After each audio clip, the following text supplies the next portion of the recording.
मला इथे कार्यक्रम करण्याची संधी दिल्याबद्दल श्री कोळेकर आणि आपली सर्व कार्यकारिणी यांचेही मनापासून धन्यवाद आणि अभिनंदन.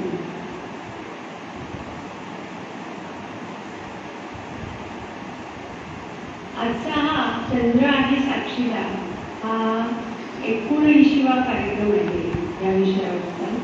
तर तो सादर करताना आम्हाला अतिशय आनंद होतोय आणि आज विविध विषयांवरती मोकळ्या गप्पांचा हा कार्यक्रम आहे. म्हणजेच चंद्र आणि साक्षीला हा घेऊन आम्ही आज आपल्याकडे आलेलो आहोत. हा कार्यक्रम आपल्याला नक्कीच आवडेल याची मला पूर्ण खात्री आहे. कारण चंद्रशेखर ठाकूर यांची ओळख म्हणजे शेअर बाजाराचा माणूस अशी जरी असली तरी हे अष्टपैलू व्यक्तिमत्व आहे.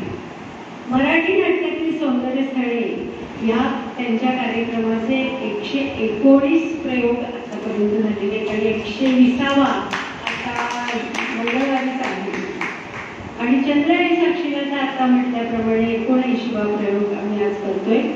आणि चंद्रशेखर ठाकूर यांच्या 52 वर्षाच्या प्रदीर्घ कारकिर्दीमध्ये त्यांना अनेक व्यक्ती भेटल्या आणि काही किस्से घडले, काही घटना घडल्या, त्यांनी वाचलेली पुस्तकं आणि घेतलेले अनुभव यावर आधारित असा हा गप्पांचा कार्यक्रम आहे.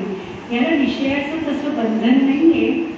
मात्र या गप्पा अगदी दर्जेदार असतील आणि आपल्याला आवडतील याची मी पूर्ण खात्री देते. कारण आपण समोर जे प्रेक्षक वर्ग बसलेला आहे हा सगळा प्रगल्भ प्रेक्षक वर्ग आहे आणि आजची उपस्थिती ठीक आहे, अजून येतील थोडा वेळ जसा होईल तसे. तर जरी आजची उपस्थिती त्या मनाने ठीक आहे याबद्दल मला कौतुक वाटतं. तर उपस्थितीबद्दल काय तुम्ही मागे म्हणाला होतात की कमी उपस्थिती जास्त उपस्थिती इथे म्हणजे आठवण आहे ना, 3 वर्षापूर्वी मराठी नाटकात सौंदर्य स्थळी कार्यक्रम केला होता. त्यावेळी इथल्या सगळ्या खुर्च्या भरल्या होत्या, शिवाय लोकांनी आपापल्या घरी जाऊन खुर्च्या घेऊन आले होते. तर मला खूप आनंद झाला होता. हळूहळू सगळीकडे कोरोनानंतर ही उपस्थिती कमी झाली, त्याला इलाज नसतो. फक्त कसं असतं की कमी उपस्थितीमध्ये सुद्धा विनोद निर्माण करायचा यासाठी पु ल देशपांडेसारखी मंडळी असतात ना, कुठच्याही गोष्टीचं ते विनोद निर्मिती करतात. आपल्याला अरुण दाते माहिती आहे. ज्यावेळी अरुण दाते पहिल्यांदा मुंबईत आले, ते इंदूरला राहायचे. त्यांचं काही ठरलेलं नव्हतं मुंबईत यायचं. ते मुंबईत आले आणि कार्यक्रम होतील काही त्यांना ठरलेलं नव्हतं. तर त्यांचा पहिला कार्यक्रम ज्यावेळी आयोजित केला गेला अरुण दातेंचा, त्यावेळी योगायोगानं पु ल देशपांडे त्या कार्यक्रमाला ऐकायला उपस्थित होते. अरुण दातेंनी स्वतः लिहिलं, काही सुरी नव्हे. अरुण दातेंचा व्हिडिओ आहे, त्यांनी लिहिलंय की मला एवढा आनंद झाला, माझा पहिलाच कार्यक्रम आणि पु ल देशपांडे तिथे उपस्थित आहेत म्हणून. त्यामुळे ते पहिल्यांदा मी कार्यक्रम सुरू व्हायच्या आधी जाऊन नमस्कार केला त्यांना पुलांना आणि सहज विचारलं की मी नवोदित आहे, तुम्ही इकडे कसे काय.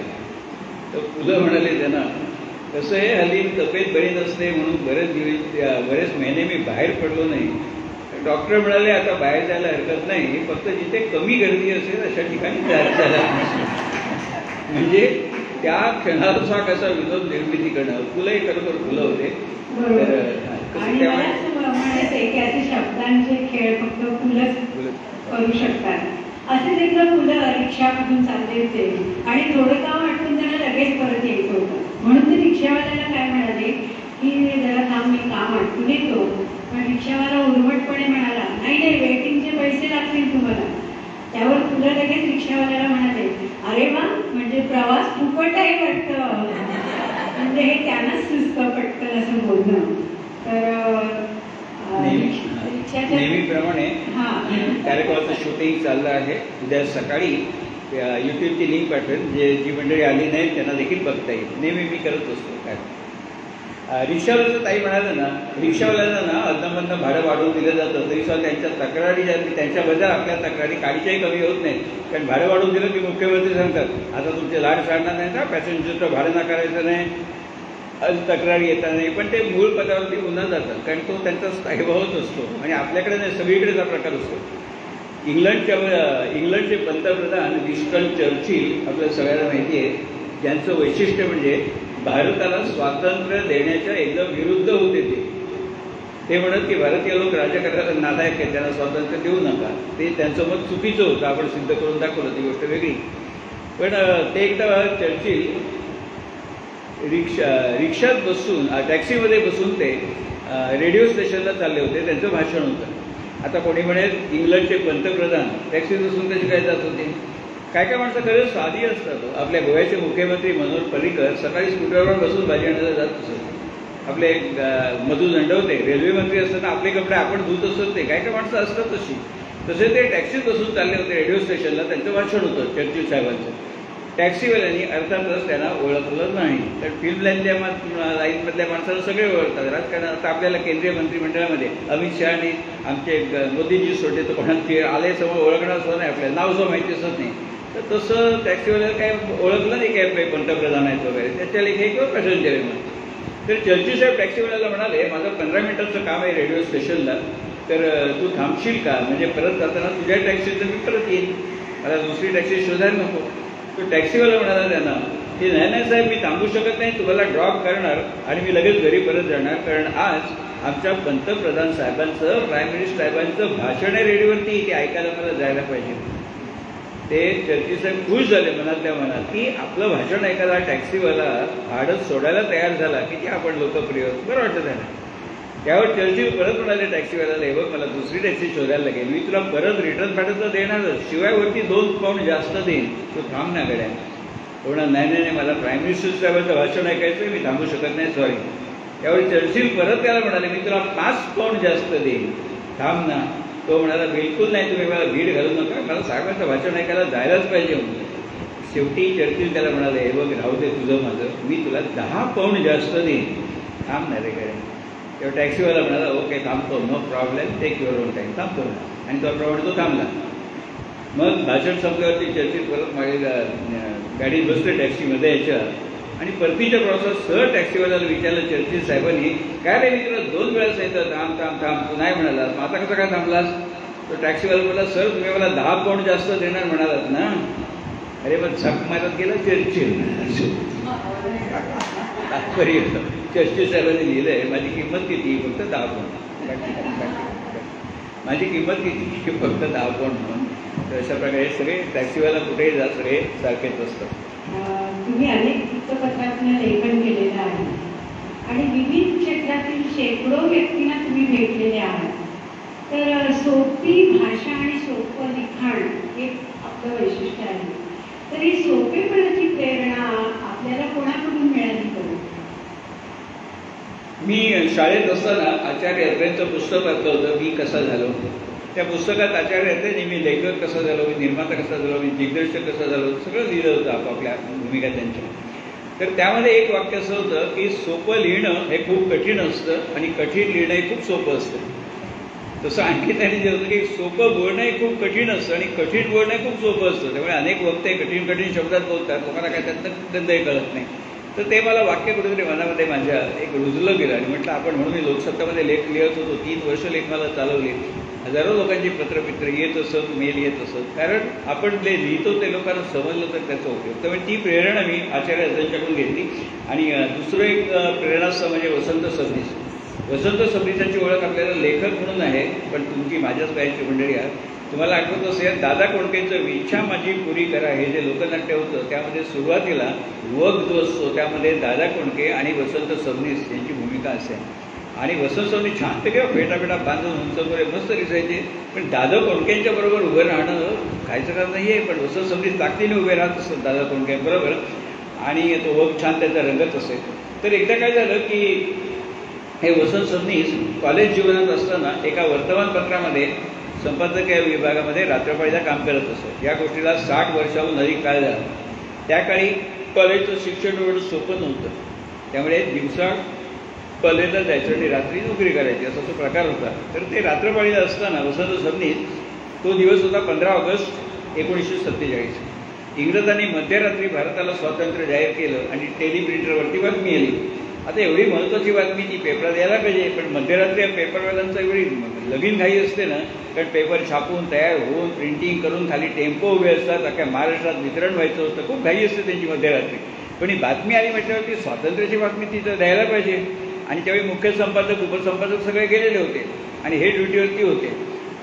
बातमी ते आलीच पाहिजे. वसंत सव्वीसांनी तिथल्या तिथे निर्णय घेतला. पहिल्या पानावर नेहमी वर्तमानपत्राचा पहिला पान सगळ्यात शेवटी प्रिंट केलं जातं, कारण महत्त्वाची बातमी काय आली तर. तसं त्यांनी पहिल्या पानावरच्या काही जाहिराती काढल्या, काही बातम्या काढल्या आणि मध्यभागी तिरंगी झेंड्याचा मोठा फोटो छापला वसंत सव्वीसांनी पहिल्या पानावर, तिरंगी ध्वजाचा फोटो. आणि त्या फोटोखाली त्यांना त्यावेळी लगेच सुचलेल्या 4 ओळी त्यांनी छापल्या. त्या 4 ओळी अशा होत्या: ध्वजा उंच जा हिमालयावर, जेथून दिसतील अवघे सागर, जाऊन ते सांग जगाला, भारत माझा स्वतंत्र झाला. किती बघा, साध्या 4 ओळीनं 150 वर्षाच्या गुलामगिरीच्या अंधकारातून काही अलंकारिक भाषा नाही. ध्वजा उंच जा हिमालयावर, जेथून दिसतील अवघे सागर, जाऊन ते सांग जगाला, भारत माझा स्वतंत्र झाला. आणि नंतर कोणीतरी स्पर्धा ठेवली होती की स्वातंत्र्याची बातमी सगळ्यात चांगली कुठच्या पेपरने दिली, तर या वसंत सव्वीस जिथे काम करत होते त्या वर्तमानपत्राला पहिलं बक्षीस मिळालं. आणि ते वर्तमानपत्र होतं सकाळ दैनिक. सकाळ दैनिकाचे संपादक नानासाहेब परुळेकर अतिशय कडक कसे होते, त्यांना कविता काय आढळत नसत. त्यामुळे दुसऱ्या दिवशी वसंत सव्वीसांच्या लक्षात आलं आपल्या संपादकांना कविता छापलेली आवडली नसेल, काहीतरी ते भाजपत करणार म्हणून. पण झालं उलटं की ती त्यांना बक्षीस मिळाल्यामुळे पेपराला नानासाहेबांनी बोलावून घेतलं. वसंत सव्वीसांनी लिहिलंय की मला इतकी भीती वाटली, नानासाहेब सांगणार त्यापासून येऊ नका म्हणून. झालं उलटं, नानासाहेबांनी म्हणजे त्याचा एक करडा स्वभाव होता नानासाहेब परुळेकरांचा. त्याने विचारलं, कविता तुम्हीच लिहिलेत का? सव्वीस म्हणाले, मला वाटतं उद्यापासून नारळ घे जा. पण हो, मीच लिहिली. अधूनमधून लिहित चला. म्हणजे अपेक्षा भंग झाला त्यांचा. तर तसं वसंत सव्वीस हा मागाशी मी सांगत होतो ना विच्या म्हणजे पुणेकरांमध्ये, त्यामध्ये असा प्रसंग होता वगामध्ये की दादा कोंडके आणि वसंत सव्वीस यांची भूमिका काय होत्या, प्रधान आणि सेनापती. प्रसंग असा होता की राजाचं निधन झालेलं असतं आणि प्रधान सेनापती यादी करत असतात की महाराजांच्या अंत्ययात्रेला कोणाकोणाला बोलवायचं. दादा कोंडकेचं वैशिष्ट्य म्हणजे विचामध्ये पुणेकरांचा प्रत्येक प्रयोग हा ताजा वाटायचा, कारण नजीकच्या काळात घडलेल्या घटनांचा परामर्श दादा विचामध्ये पुणेकरांमध्ये घेत असत. शिवाय प्रेक्षकामध्ये कोणी सेलिब्रिटी आले असेल त्यांची दखल घेत असत. तर त्या प्रयोगाला योगायोगाने लेखक नाटककार बाळ कोलटकर आले होते. ह्या गोष्टीला 45 वर्ष झाली. त्या प्रसंगाचा मी साक्षीदार आहे. पुण्याला मी गेलो होतो काही कामानिमित्त. टिळक रोडवरून फिरता भरतनाट्य मंदिरच्या बाहेर बोर्ड बघितला विचामाजी पुणेकर. आम्ही त्यावेळी 5 वेळा बघितलं होतं, पण पुन्हा 6व्या वेळी गेलो, कारण ते विचामाजी पुणेकर असं होतं ना की किती वेळा बघितलं ते कंटाळा येत नसेल. तर मी बघायला गेलो आणि बघितलं पहिल्या रांगेत बाळ कोलटकर बसले होते आणि तो वर्ग चालू होता. त्या वर्गामध्ये असं होतं की राजाचं निधन झाल्यामुळे अंत्ययात्रेला कोणाकोणाला बोलवायचं आहे, दोघेजण यादी काढत असतात, प्रधान आणि सेनापती, दादा कोंडके आणि वसंत सव्वीस. तर ते यादी काढता त्यांचं लक्ष गेलं वसंत सव्वीसांचं की अरे समोर बाळ कोलटकर बसले. लगेच त्यांनी तो उचलला धागा. वसंत सव्वीसनी लगेच सांगितलं, हां अरे बाळ कोलटकरांना पण बोलवायला पाहिजे अंत्ययात्रेला. दखल घेतली त्यांची. त्यावर दादा कोंडके उत्स्फूर्तपणे म्हणाले वसंत सव्वीसांना, नको त्यांना काय बोलू नका.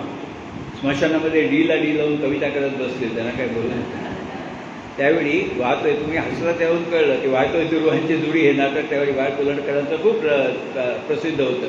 त्यामध्ये जी पद्य होती ती सगळ्यात शेवटचं असे डी आहे, जुडी, कडी, गुडी वगैरे असे सगळे डी असेल. आणि डीला डी लावून कविता करत बसतील, त्याला काय बोलावू नका. त्यावर वसंत सव्वीस म्हणाले दादांना, ते सगळं मुक्त नाट्यच असतं ते. लगेच वसंत सव्वीस म्हणाले दादा कोंडके ना, दादा तुम्ही थट्टा करताय, डीला डी लावून कविता करत बसतील, तुम्हाला येईल का जे कधी कविता करायला. दादा कोंडके म्हणाले हात त्याचे आहे का, आत्ता करतो म्हणून. आणि तिथल्या तिथे दादा कोंडकेनी डीला डी लावून कविता, अर्थात विडंबन होतं ते. तिथल्या तिथे दादा कोंडकेनी 1-2-5 सेकंदात स्वतःकडे बघितलं आणि लगेच म्हणाले घ्या लिहून घ्यायचं काय प्रश्न नव्हता. आणि तिथल्या तिथे दादाने जी कविता केली डीला डी लावून ती अशी होती, काय शब्दामध्ये एवढं ताकद असतं ना. 45 वर्ष झाली पण मला ती पाठ न करता देखील पाठ झाली. ती डीला डी लावून कविता दादा कोंडकेनी केली ती अशी होती, तुम्ही जर वाहतोय दुर्गांची दाढी नाटक भेटत असेल आणि त्यातली गाणी लक्षात असेल तर तुम्हाला कळेल की जो बाज होता ना तो तसाच्या तसा दादा कोंडकेने तिथल्या तिथे त्या कवितेत उतरवला होता. ती कविता अशी होती, सुंदर पोहे पातळ पातळ, खमंग तुकडे खोबरे पुष्कळ, शेंग कुरमुरे आणिक डाळ, या सर्वांनी विविध चवीने असा बनविला चविष्ट चिवडा, पडते ज्यावर उडी, बांधतो ही चिवड्याची पुडी. जसं ते कविता तसंच हे काव्य होतं. दादा कोंडकेची ओळख आपल्याला काय आहे की द्व्यर्थी संवादवाले नाही होते, खूप त्यांच्यामध्ये प्रतिभा होती. 9 सिनेमा पाठोपाठ त्यांनी सिल्वर जुबिली केली होती.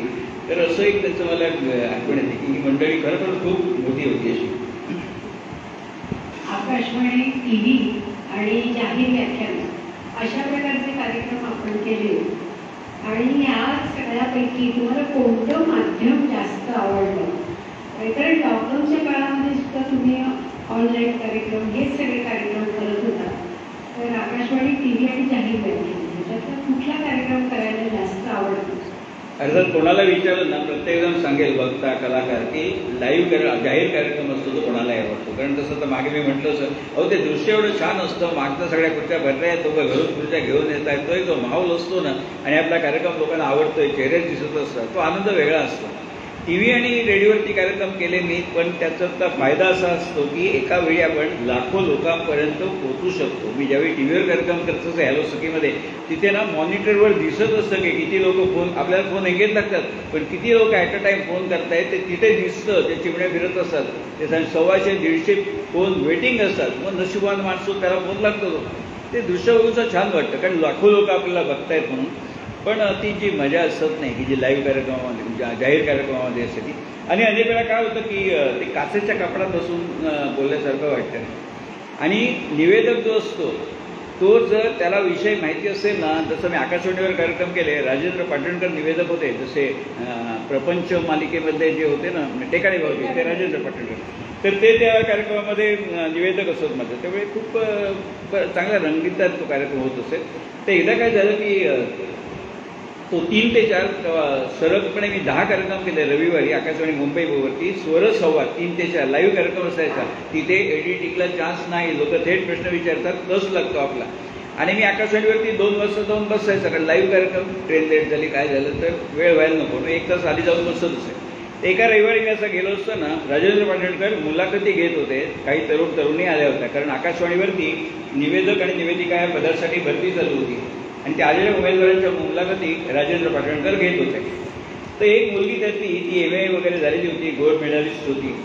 तर तिला राजेंद्र पाटणकरांनी पहिलाच प्रश्न विचारला मुलाखतीमध्ये, महामहोपाध्याय दत्तो वामन पोतदार यांचं संपूर्ण नाव सांगू शकाल का? ती मुलगी म्हणाली, सॉरी नाही मला माहिती नाही ना. बघा ना, दत्तो वामन पोतदार हेच नाव येतात, महामहोपाध्याय त्यांची पदवी आहे, ते आपल्या सगळ्यांना माहिती आहे. त्या मुलीला MA झालेल्या गोल्ड मेडलिस्ट मुलीला ही माहिती नाही. राजेंद्र पाटणकर नाराज झाले, कारण काय माहिती का, बँकेमध्ये क्लार्कच्या पदासाठी भरती आहे, त्या उमेदवाराला प्रश्न विचारला, त्याला उत्तर आलं नाही. क्षम्य आहे, त्याला कधी नोकरीमध्ये गरज लागणार नाही दत्तो वामन पोतदारांचं नाव माहिती असेल. पण आकाशवाणीच्या माध्यमामध्ये काम करणाऱ्या माणसाला ही माहिती असणं आवश्यक आहे. तर ते माहिती नाही म्हटल्यावरती राजेंद्र पाटणकर नाराज झाले. मग पुढचा प्रश्न विचारण्याऐवजी राजेंद्र पाटणकरांनी काय केलं, HMVची ग्रामोफोनची तवकडी तिच्या हातात दिली आणि सांगितलं, हे गाणं आपल्याला वाजवायचं आहे. आता गाणं वाजवायचं आणि निवेदन केलं जातं, तसं निवेदन करा. त्या मुलीने तवकडी हातात घेतली आणि निवेदन करून दाखवलं. आता जे गाणं आपण ऐकणार आहात ते आहे जगाच्या पाठीवर या चित्रपटातलं. संगीतकार आहेत सुधीर फडके आणि गीतकार आहेत G.D. माडगूळकर. तर G.D. Madgulkar HMV company British company आहे, त्यांनी इंग्रजीमध्ये छापलंय, पण वाचणाऱ्यांनी काय वाचायला पाहिजे होतं, गीतकार आहेत गदी माडगूळकर. एवढं जर तारतम्य त्या उमेदवाराला नसेल ना तर ती पात्र नाही काम करायला. किती छोट्या छोट्या गोष्टी असतात बघा. मग पाटणकरांनी तिला पत्ता कापला, तिला काही घेतलं नाही. कारण कसं आहे, बाबूजी वगैरे ब्रँड आहे तो. बाबूजी म्हटल्यावरती सुधीर फडके सांगायला लागत नाही आपल्याला. त्यामुळे ह्या छोट्या छोट्या गोष्टी देखील किती मॅटर करतात नोकरीमध्ये, मुलाखतीमध्ये. त्याचं ते छान उदाहरण होतं. आणि ह्या ब्रँड ही गोष्ट अशी आहे ना, आता आपण बघा आम्रखंड खातो, आम्रखंड म्हटल्यावरती ब्रँड डोळ्यासमोर येतो तो म्हणजे चितळ. आम्रखंड म्हणजे चितळ. कल्पना करा, फक्त कल्पना करा, डेटॉल बनवणाऱ्या कंपनीनी जर उद्या श्रीखंडाची निर्मिती केली आणि चितळ्यांसारखंच चवदार श्रीखंड, चितळ्यांपेक्षा चांगलं पॅकिंग, किती लोक डेटॉल कंपनीचं श्रीखंड विकत घेतील. माझ्या तर डोळ्यासमोर चित्र उभं राहिलं. मी खाली निघालोय, बायको म्हणते, हो ती यादीमध्ये डेटॉलचं श्रीखंड लिहून घ्या अर्धा किलो. सारी येते ना डेटॉल, तो डेटॉल तिच्या जागी आहे, चितळे जागी आहे. त्यामुळे एवढं जर ब्रँड झालेलं असतो ना, तसं ते गदी बाबूचे ब्रँड आहे, तिथे G.D. माडगूळकर म्हणून चालणार नाही. पण हे तारतम्य. आणि त्या उलट तुम्हाला उदाहरण सांगतो, उत्तरा मोने सगळ्यांना माहिती आहे निवेदिका. उत्तरामध्ये माझ्या एका कार्यक्रमामध्ये निवेदिका होत्या, तर कार्यक्रमाला वेळ होता, त्यामुळे मी खोलीमध्ये ग्रीन रूममध्ये गप्पा मारत बसलो होतो. तर उत्तरा केळकरांनी मला त्यांचा अनुभव सांगितला. म्हणाले, ठाकूर, माझी पहिली नोकरी जी होती ती आकाशवाणी मुंबईमध्ये. त्यावेळी मी मुलाखतीला गेले होते, 4 जण मुलाखत घ्यायला बसलेले होते आणि मी मुलाखत देत होते.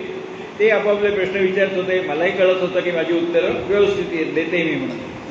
तर त्या 4घांच्या पॅनलमध्ये एक गृहस्थ म्हणाले, ठीक आहे, आता मी शेवटचा प्रश्न विचारतो, मग आपण मुलाखत थांबूया तुमची. आणि त्या गृहस्थांनी शेवटचा प्रश्न उत्तरात आहे ना विचारला. ते म्हणाले की मुलाखत चालू ती निवेदक निवेदिका आहे पदासाठी.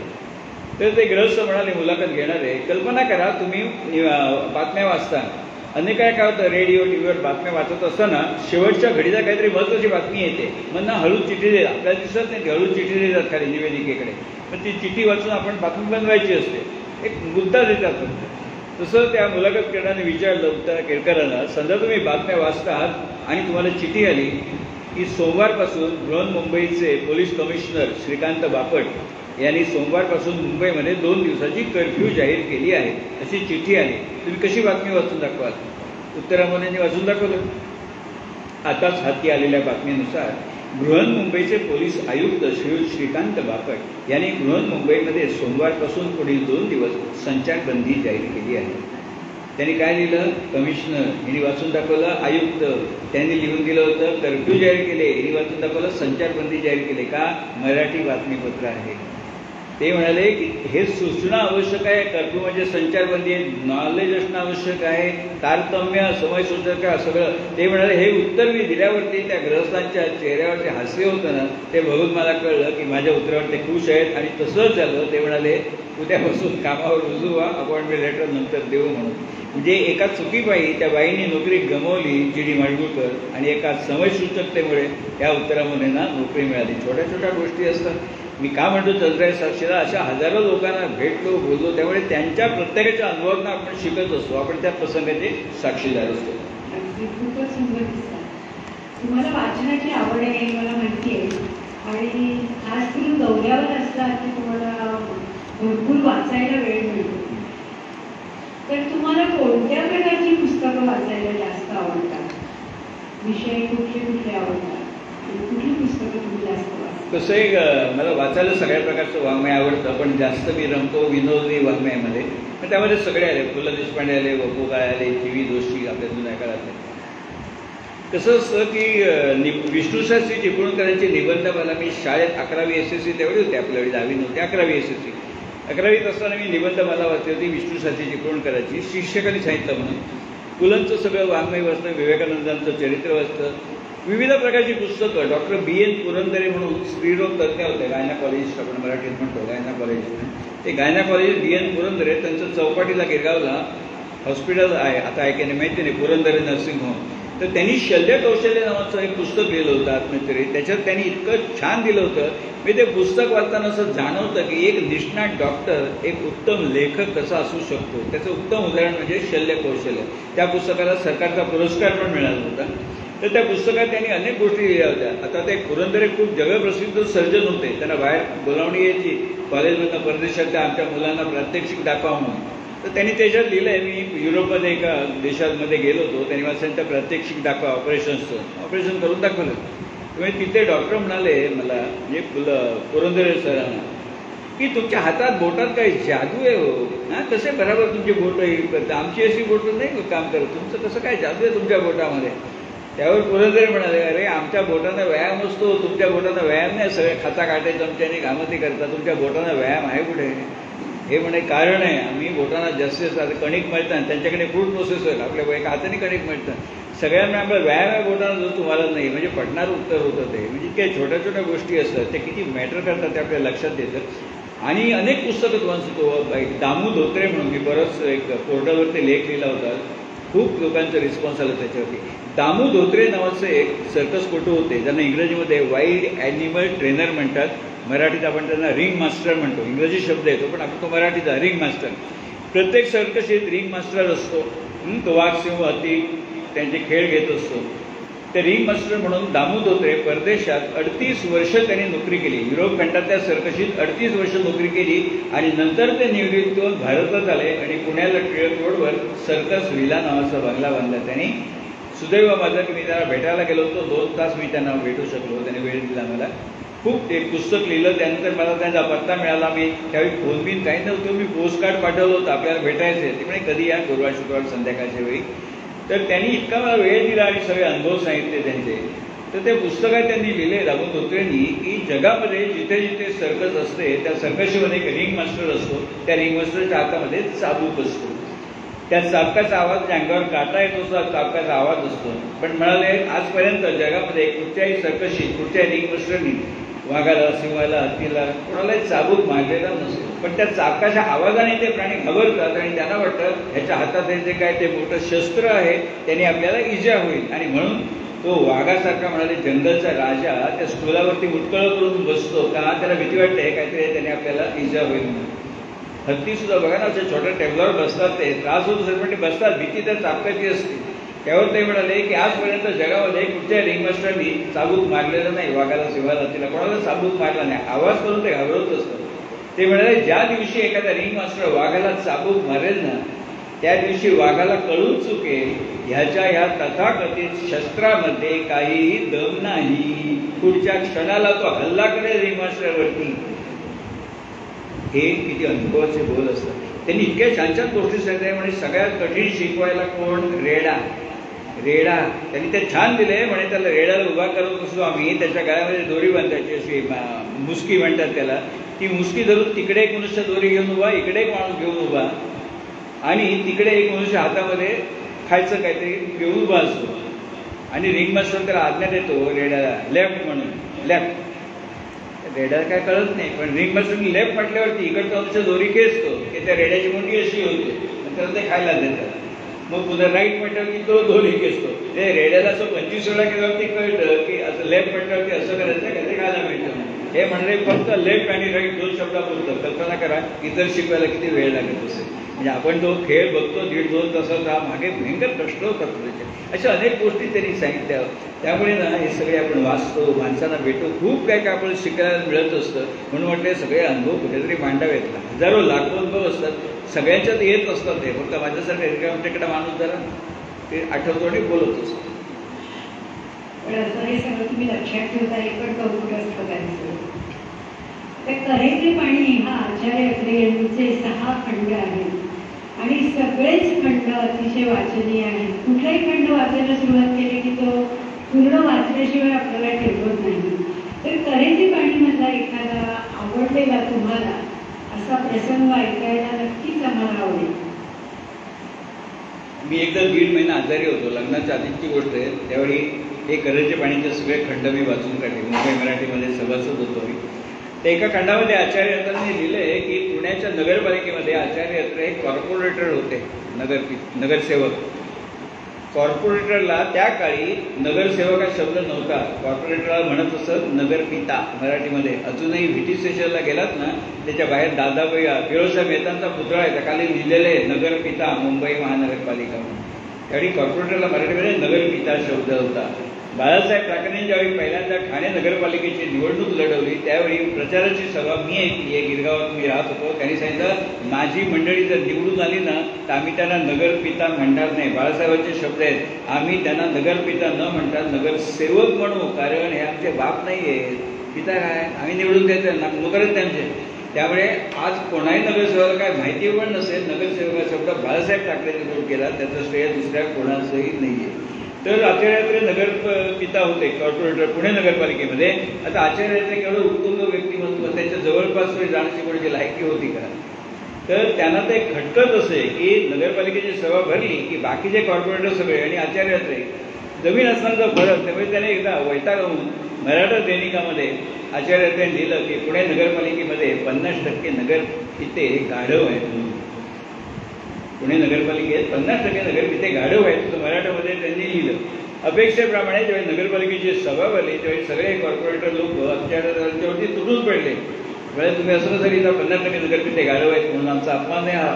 माफी मागा विधान मागे घ्या नाहीतर कोर्टात केस करू व्याजबीची. अत्रे म्हणाले ठीक आहे, विधान मागे घेतो मी. आता आचार्य नवले म्हटल्यावरती त्यातला एक जो नगरपिता होता, तुझा जाता होता, एक्स्ट्रा स्मार्ट म्हणतात, तो खुश झाला की अत्रे कसे नमले म्हणून. त्याने लगेच सांगितलं, नाही नाही, नुसतं मागे घेतो नाही, ज्या पानावरती ज्या फॉन्टमध्ये तुम्ही बातम्या लिहिली आहे ना की 50% नगरपिते गाढवे, त्याच पानावरती त्याच फॉन्टमध्ये विधान मागे घ्या. पेपरवाल्यांना चलाक असतात, एखादी संतरणी बातमी छापतात आणि ती कोटी ठरली की कोपऱ्यात कुठेतरी शेवटच्या पानावरती एवढा खुलासा करतात, तो लक्षात देखील आपल्या येत नाही. त्याच पानावरती त्याच फॉन्टमध्ये अत्रे म्हणाले ठीक आहे बाबा, घेतो विधान मागे. आणि त्याप्रमाणे दुसऱ्या दिवशीच्या मराठामध्ये आचार्य अत्रेंनी त्याच पानावर त्याच फॉन्टमध्ये लिहिलं की कालच्या मराठामध्ये मी माझं विधान जे केलं होतं, पुणे नगरपालिकेमध्ये 50% नगरपिते गाढव आहेत, ते विधान मी मागे घेतो. पुणे नगरपालिकेमध्ये 50% नगरपिते गाढव नाही. ते ताई म्हणाल ना, प्रगल्भ प्रेक्षक बसले, तुमच्या लक्षात आलं 50% गाढव नाही, पुन्हा ते 50% गाढव, पण हे त्या कोणाच्या नगरपित्यांच्या लक्षात आलेलं नाही. आणि ज्यावेळी नंतर लक्षात आलं तोपर्यंत वेळ निघून गेली, तो टेम्पो गेला की पुन्हा ते उठून काढण्यात अर्थ असत नाही. तसं आमच्या अत्रे साहेबांचं. तसेच अत्रे साहेब रॉबर्ट मनी शाळेचा एक छान किस्सा आहे, मला वाटतं काही शिक्षिका होत्या त्या छान सांगते. आचार्य अत्रे हे अष्टपैलू व्यक्तिमत्व आहे आणि सुरुवातीला त्यांनी काही वर्ष शिक्षकाचं सुद्धा काम केलं आहे. तर सँडर्स हायस्कूलमध्ये ते शिक्षक या पदावरती सेवा करत होते आणि ती शाळा चांगली होती, विद्यार्थी हुशार होते, पालकवर्ग चांगला, संस्था चांगली होती, पण तिथे वेळेवर पगार मिळत नसे दर महिन्याच्या महिन्याला. असं कधीतरी मध्येच मिळायचं, मग आता थोडीशी घ्या, मग नंतर थोडी घ्या. तर अत्रे साहेब म्हणाले की हे असं मला कसं चालणार, असं दररोजचा आपला खर्च असतो तो असा कधीतरी पैसे म्हणून चालणार नाही. पण त्यांनी विचार केला की आपल्याला आत्ता नोकरी नाहीये, तर निदान दुसरीकडे वेळेपर्यंत तरी आपण इथेच काम केलं पाहिजे, मग बघू आपण. आणि ते तिथे तसेच काम करत होते. तर एक दिवस काय झालं, ते वर्गात ना इंग्रजीचा तास घेऊन बाहेर येत होते. त्यावेळेला एक व्यक्ती आली आणि त्यांनी अत्र्यांनाच विचारलं, मुख्याध्यापकांची रूम कुठे आहे, ऑफिस कुठे आहे. तर ते म्हणाले की सांगतो तुम्हाला, काय काम आहे तुमचं. नाही म्हणाले, या शाळेत शिक्षकाची वेकन्सी आहे का, मी विचारायला आलोय, मला नोकरीची गरज आहे. तर अत्रे म्हणाले की मग तुम्ही आधी कुठे नोकरी करत होता. अहो मी आत्तापर्यंत रॉबर्ट मनी शाळेमध्ये काम करत होतो कॅन्टोनला, पण त्या संस्था चालकांचं माझं जरा थोडंसं काही वादविवाद झाले, त्यामुळे मी तिथल्या तिथे राजीनामा दिला आणि आता इथे नोकरी शोधायला आलो. अत्रे म्हणाले, दाखवतो तुम्हाला मुख्याध्यापकांचं ऑफिस. त्यांनी ऑफिस दाखवलं मुख्याध्यापकांचं आणि लगेच ऑफिसमध्ये जाऊन एक असा अर्ज लिहिला की मला ताबडतोब बाहेरचं काही काम आहे माझं, त्यामुळे मला आता रजेची आवश्यकता आहे, तर मी आजच्या दिवस रजा घेतो. असा रजेचा अर्ज दिला त्यांनी आणि ते तडक तिथून बाहेर पडले आणि गेले कुठे, रॉबर्ट मनी हायस्कूलमध्ये ग्रँड रोडला. तर तिथे मुख्याध्यापकांना जाऊन भेटले आणि म्हणाले, आपल्या शाळेमध्ये शिक्षकाची जागा रिकामी आहे असं मला कळलं, म्हणून मी आलेलो आहे, अर्ज घेऊन. ते अर्ज सुद्धा लिहून देईल तुम्हाला. तर ते म्हणाले की अहो जागा आत्ताच रिकामी झाली, तुम्हाला कसं काय कळलं की इथे जागा रिकामी झाली. म्हणाले ते मी तुम्हाला नंतर सांगेन. तर म्हणाले ठीक आहे, आमच्याकडे इंग्रजी शिकवण्यासाठी शिक्षक हवा आहे, तर तुम्ही 8वीच्या वर्गावरती इंग्रजीचा तास घ्या, कपू कविता आहे ती मुलांना शिकवा, पाठ बघतो आणि मग मी तुम्हाला सांगतो. आणि मुख्याध्यापक पाठ बघायला बसले. अत्रे तर शिकवण्यात एकदम हुशारच होते, मुलं पूर्ण रंगून गेली आणि मुख्याध्यापकांनाही तो पाठ अतिशय आवडला. आणि त्याने अत्रेंना सांगितलं की तुम्ही उद्यापासून शाळेमध्ये या, तुमची नोकरी पक्की झाली इकडची. अशा तऱ्हेने तिथे जागा रिकामी असल्यामुळे अत्र्यांना ती मिळाली आणि ती शाळा त्यांची सुटली. तिकडे इथे चांगल्या शाळेतले शिक्षक त्या शाळेमध्ये गेले की जिथे पहिल्याच्या पहिल्याला पगार नाही. तर अशा तऱ्हेचा आचार्य अत्र्यांचा म्हणजे अचंबित होतो आपण काही वेळेला वाचून की इतकं सगळं सुस्त आणि ते त्याप्रमाणे करतात. तर ही माझ्या अगदी पूर्ण लक्षामध्ये राहिला त्यांचा हा किस्सा. चित्रपटांना राष्ट्रपती पुरस्कार द्यायची प्रथा सुरू झाली 1953 साली आणि त्यावेळी श्यामची चित्रपट नॉमिनेशन म्हणून गेला होता आणि पहिलं पारितोषिक श्यामच्याला मिळालं होतं. त्यावेळी चित्रपट पुरस्कार देखील पहिला मिळवायचा मान मराठी चित्रपटाचा आणि तो आचार्यामुळे श्यामच्या चित्रपटाला मिळाला होता. वाचनाची आवड तुम्हाला कधीपासून लागली आणि कशी काय वाचनाची आवड लागली? वाचनाच्या वाट लागायचं कारण माझे शिक्षक होते वामनराव अभ्यंकर म्हणून 1961-62 एकच वर्ष माझं देवगडे गाव, ताईंचं देवगडे गाव. मी प्रत्येक वेळी सांगतो, मी 3 वर्षापूर्वी आलो ना त्यावेळी या तुमच्या ऑडियन्समध्ये देवगडची 14 माणसं होती. 14 त्यात एक पुष्पाताई साठे होत्या ज्या माझ्या शिक्षिका होत्या. आता त्या आता 1 वर्ष 1.5 वर्षापूर्वी गेल्या, इथनं शिफ्ट झाल्या, आता नाही येत्या. 14 मंडळी देवगडची होती. तर मी देवगडचा आहे देवगडची. तर देवगडच्या शाळेमध्ये मला वामनराव अभ्यंकर म्हणून शिक्षक होते. एकच वर्ष होते. आता नंतर ते देवगडची शाळा सोडून पुण्याला ज्ञान प्रबोधिनीच्या निगडी शाळेचे मुख्याध्यापक म्हणून गेले. आता वाढले ते. त्यांनी गोडी लावली. मला तर सरांचं गुण अशाने वाटतं की त्यांनी कधीच सांगितलं नाही हे पुस्तक वाच म्हणून. वाचनालयात जा, हे पुस्तक घे, त्यातलं 11वं प्रकरण वाच. याचं कारण सगळं पुस्तक वाचून काढायची अक्कल त्या वयामध्ये नव्हती. त्यामुळे त्यांना माहिती होतं की या मुलाला किती रुचेल आणि किती पचेल हे त्यांना माहिती होतं. त्यांनी कधीच सांगितलं नाही हे पुस्तक आहे, या पुस्तकात ही 2 प्रकरणं वाच. तसंच त्यांनी मला एक पुस्तक सांगितलं होतं, गीता प्रवचन आहे, आचार्य विनोबा भावेंचं गीता प्रवचन आहे, मला वाचायला सांगितलं होतं. ते मी वाचलं. त्यामध्ये आचार्य विनोबा भावेंनी लिहिलं होतं की मातृभाषा आणि राष्ट्रभाषा हे 2 डोळे आहेत.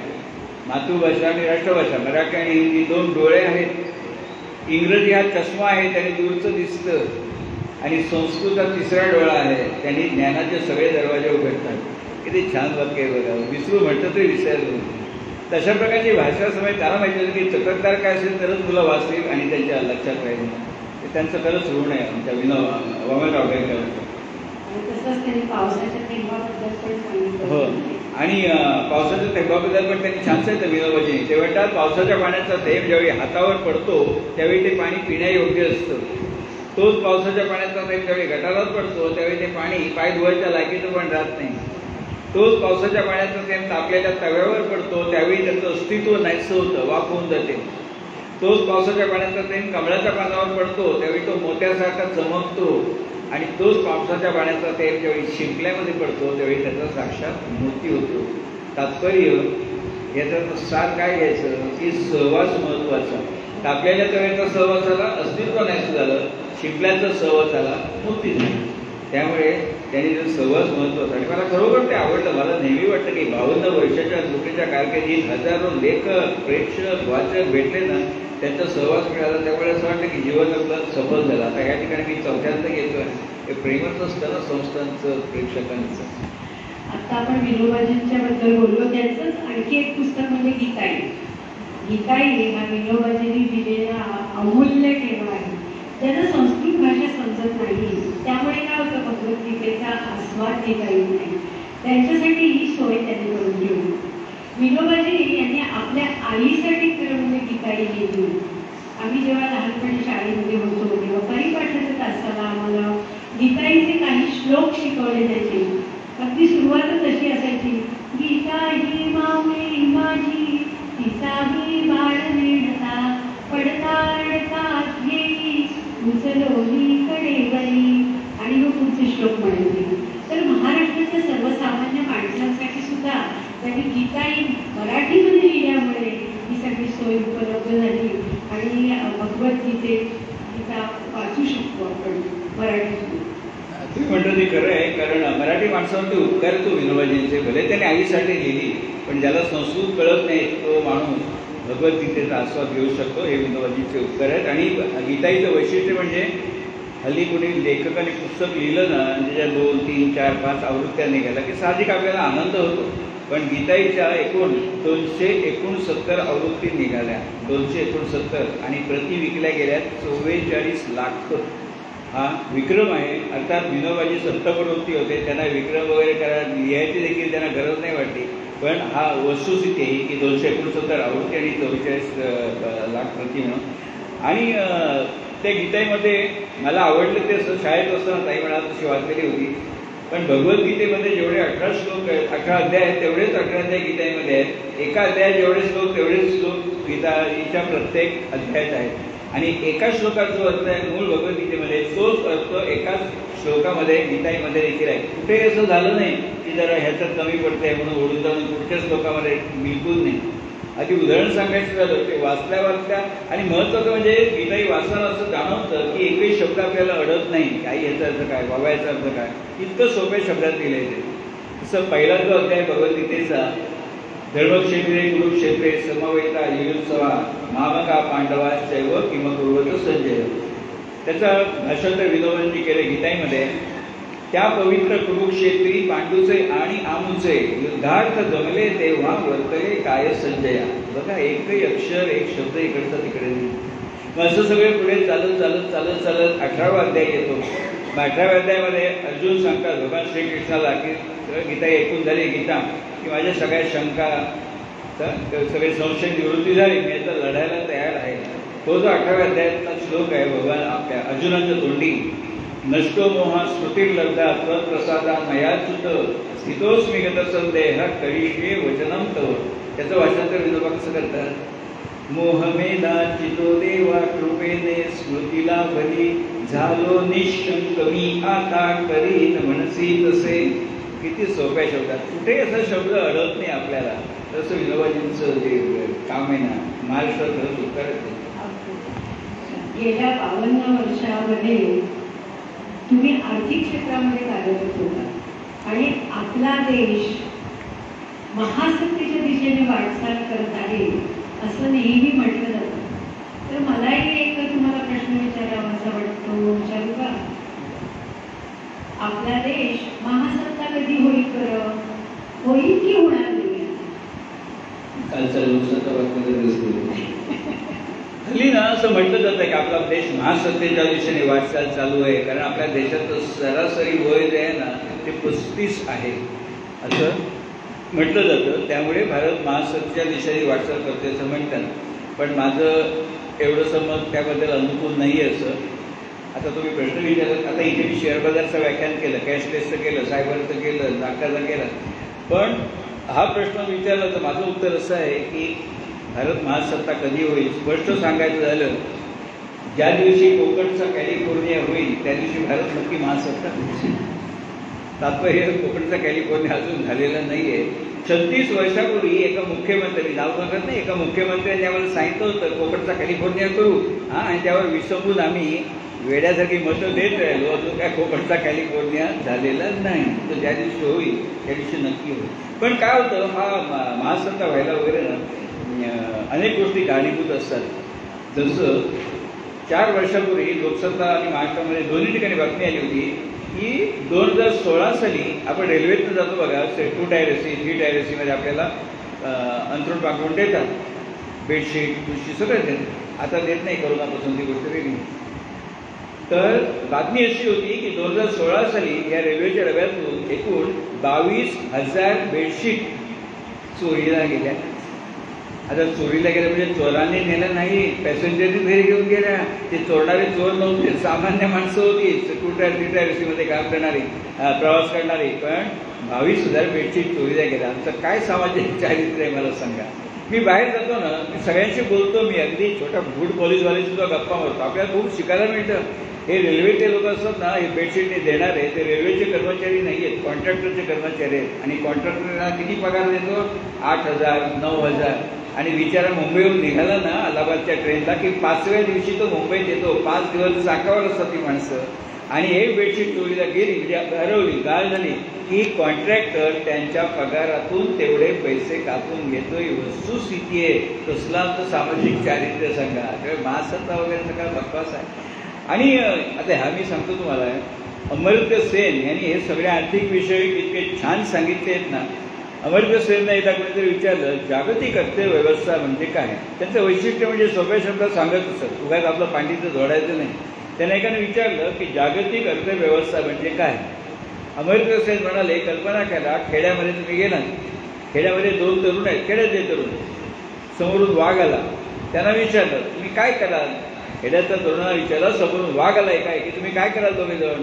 ते तरुण म्हणाले काय करणार, परिणाम आम्हाला माहिती आहे, जीवात जीव असेपर्यंत आम्ही दोघे म्हणून वाघाशी लढू. जे काय होईल ते माहिती आहे, पण जीवात जीव असेपर्यंत दोघे एकत्रितपणे वाघाचा मुकाबला करू. हाच प्रश्न म्हणाले शहरात 2 MBA तरुण, त्यांना विचारला तुम्ही काय कराल समोरून वाघ आला तर. MBA झालेले तरुण म्हणाले मी जोरात पळायला लागलो. दोघे जोरात पळायला सुरुवात करू. जो पुढे जाईल तो राहील, जो मागे जाईल त्याला वाघ खाईल. याचा म्हणाले अर्थ काय होतो की जेव्हाही एका माणसाच्या मरणावरती दुसऱ्या माणसाचं जगणं अवलंबून असलं त्याला जागतिक अर्थव्यवस्था म्हणतात. जसं युक्रेनच्यामुळे शेवटी रशियाकडनं आपण पेट्रोल घेत आणि त्याला दिलं तर हा जो प्रकार आहे ना एकाच्या मरणावर दुसऱ्याचं जीवन अवलंबून. तुमचं मूळ गाव कोकणामधलं देवगड याचा तुम्ही प्रत्येक वेळेला आपल्या कार्यक्रमामध्ये आवर्जून उल्लेख करता. आता तुमच्या लहानपणीच्या जिथून तुम्ही SSC झाला त्या शाळेच्या खूपच आठवणी असतील, तर सांगा त्या आठवणीच्या बद्दल. कसं आहे की आम्ही दोघं देवगडचे आहे, पण ह्या देवगडच्या ते मला कळलं नाही. ज्येष्ठ संघ आमचा बोलीचा आहे तिथे त्या गाणं म्हणतात एक दोनदा मी ऐकलं होतं. गाणं आवडलं होतं मला, म्हणून अध्यक्षांना मी म्हटलं की कोणी बाई आहे त्यांचं मला नंबर द्याल का. त्याचं मग त्यांनी नंबर दिला, मग ते गाणं त्यांनी मला पाठवलं आणि मग आमची ओळख झाली. मी सहज म्हटलं मी देवगडचा, म्हणजे मी पण देवगडची. तेव्हा कळलं. कारण काय होतं लग्नानंतर मग असं संपर्क राहत नाही. हल्ली मुलं कशी करतात मोबाईल नंबर घेऊन ठेवतात, मग पुढे ग्रुप करतात. त्या काळी लँडलाईनच्या घरात नसेल. 62 वर्षापूर्वी पुढे काय होतं आणि त्यावेळी आतासारखी सोय नव्हती. समजा घरी विचारलं असतं हिच्या काय करते हलका हल्ली, त्यावेळी हल्ली कसं सांगता हा जा भेट फोन कर, हा फोन नंबर आहे. त्या काळी नालायक माझ्या मुलीचा कसा नंबर विचारतो असं ते तेव्हा तो काळ होता तो. त्यामुळे तो वेळच नव्हती अशी ग्रुप वगैरे बनवायची. आता काळ खूप बदलला. तर मी 2019 साली माझ्या देवगडच्या शाळेला 100 वर्ष पूर्वी झाली. त्यावेळी 5 दिवस सोहळा चालू होता. मी गेलो, 3 दिवस मी गेलो होतो. किती मजा आली तुम्हाला सांगतो. आताचे मुख्याध्यापक आहेत ना, तर मी शाळा सोडून जवळजवळ 60 वर्ष होऊन गेली. आताचे मुख्याध्यापक आहेत त्यांनी काय केलं, सगळ्या वर्गखोल्या उघडून ठेवल्या होत्या आणि जे माझे विद्यार्थी खूप माझी 80 वर्षाचे लोक गेले होते तिकडे, ज्यांना शक्य होतं प्रवास ते. आणि आम्ही त्या वर्गखोलीत जाऊन बसलो. इतकं छान फील आलं ना, जसं काय आत्ताच मी बसलो होतो. जुन्या आठवणी सगळ्या जाग्या झाल्या. तर मला अजून आठवतं की ज्यावेळी मी त्या शाळेत बसलो होतो की तेव्हा त्या वर्गखोलीमध्ये एक कॅलेंडर होता. त्यावेळी नव्हतं, त्यावेळीचं सांगतो. ज्यावेळी मी SSC झालो तेव्हा ते शिक्षक एवढे द्रष्टे होते. त्या काळी SSC झाल्यानंतर 2 मार्ग, ज्याला परिस्थिती आहे त्यांनी शिकायचं, ज्याला नाही त्यांनी लगेच नोकरी पाठवायची. त्या नोकऱ्या मिळत असत. मी SSC झालो 65 झाली, 80% मार्क होते. मला ताबडतोब बँक ऑफ इंडियामध्ये नोकरी मिळाली, काही मेहनत किंवा आपल्या वशिला न लावता. कारण त्याकडे 80% खूप होते आणि इंग्रजी आणि गणितमध्ये मला 90% पर्सेंटेज होतं. काही न करता आरामात नोकरी मिळाली. तो काळ होता 60 वर्षापूर्वीचा. तर मला आठवतं मी SSCला असताना आमच्या शिक्षकांनी सांगितलं होतं की परीक्षा झाली होती आणि मुलाखती आपण घेऊ, कारण जे मुलं नोकरी करणार पुढे त्यांची मुलाखत घेतली जाणार, त्यांना मुलाखतीचा अनुभव यायला पाहिजे. म्हणून शिक्षक, हेडमास्टर आणि दुसऱ्या वर्गाचे शिक्षक तिघेजण बसले होते आणि एकेका मुलाला बोलून वर्गखोलीमध्ये याच्याकडे मी एक मुलगा ते प्रश्न विचारत असतो. मी मुलाखतीची सवय व्हावी आपल्या मुलांना म्हणून. ते मला अजून आठवतं आम्ही एवढे मूर्ख होतो त्यावेळी ना. जो मुलगा त्याची मुलाखत घेऊन बाहेर आला ना की आम्ही त्याला विचारत असतो, हे तुला काय विचारलं, तुला काय विचारलं. आता त्याला काय विचारलं ते आम्हाला विचारणार आहेत का, एवढी अक्कल त्यावेळी नव्हती होत. ते प्रत्येकाला वेगळं काहीतरी विचारतं, कोणीतरी प्रश्नाची उत्तरं द्यायची तुम्हाला सवय व्हावी. तसं मला त्या शिक्षकाने विचारलं, हेडमास्टरनी. समोर कॅलेंडर लावलेलं होतं. हे कॅलेंडर बघितलंच का म्हटलं हो. ते काय आहे त्या कॅलेंडरमध्ये म्हटलं गणपती काहीतरी लिहित आहेत आणि ते ऋषी काहीतरी सांगतायत. त्यामुळे मलाही दिसतं ते गणपती काहीतरी लिहित आहेत. ते ऋषी कोण आहेत, गणपती काय लिहित आहेत म्हटलं माहिती नाही माहिती.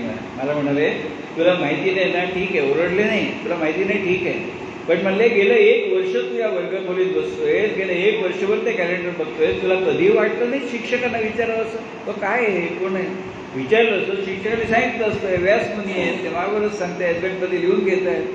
पण का म्हणाले, का विचार असं वाटलं नाही की म्हणाले की असं विचारत राहा तर ज्ञान वाढेल. मी मुंबईला आलो ना त्यावेळी सर्वपल्ली राधाकृष्णन आपले राष्ट्रपती त्यांचं एक भाषण होतं. त्याच्यात त्यांनी लिहिलं होतं read, write and speak. Read, write, speak. त्याबरोबर 4थी गोष्ट लक्षात ठेवा, आस्क. विचारत राहा तर तुमचं ज्ञान वाढेल. तुमची डिग्री हा गेट पास आहे फक्त नोकरी मिळवण्याकरता. तुमची जर डेव्हलपमेंट व्हायला पाहिजे असेल स्वतःची तर आस्क विचारत राहा. ते मला अजून आठवतं की ते विचारलं नव्हतं ना, पण त्यांनी खूप चांगल्या शब्दात त्यांनी ते सांगितलं आमच्या शिक्षकांनी. आणि त्यावेळी त्यांनी आणखी एक सांगितलं होतं, मला म्हणाले की जनरल नॉलेज म्हणजे काय, तर सगळ्या विषयांची माहिती असणं म्हणजे जनरल नॉलेज. म्हणजे सापचूक एका माणसाला सगळ्या विषयाची माहिती असणं शक्य नाही आहे. कुठचीही माहिती कोणाकडनं मिळेल हे माहिती असणं म्हणजे जनरल नॉलेज.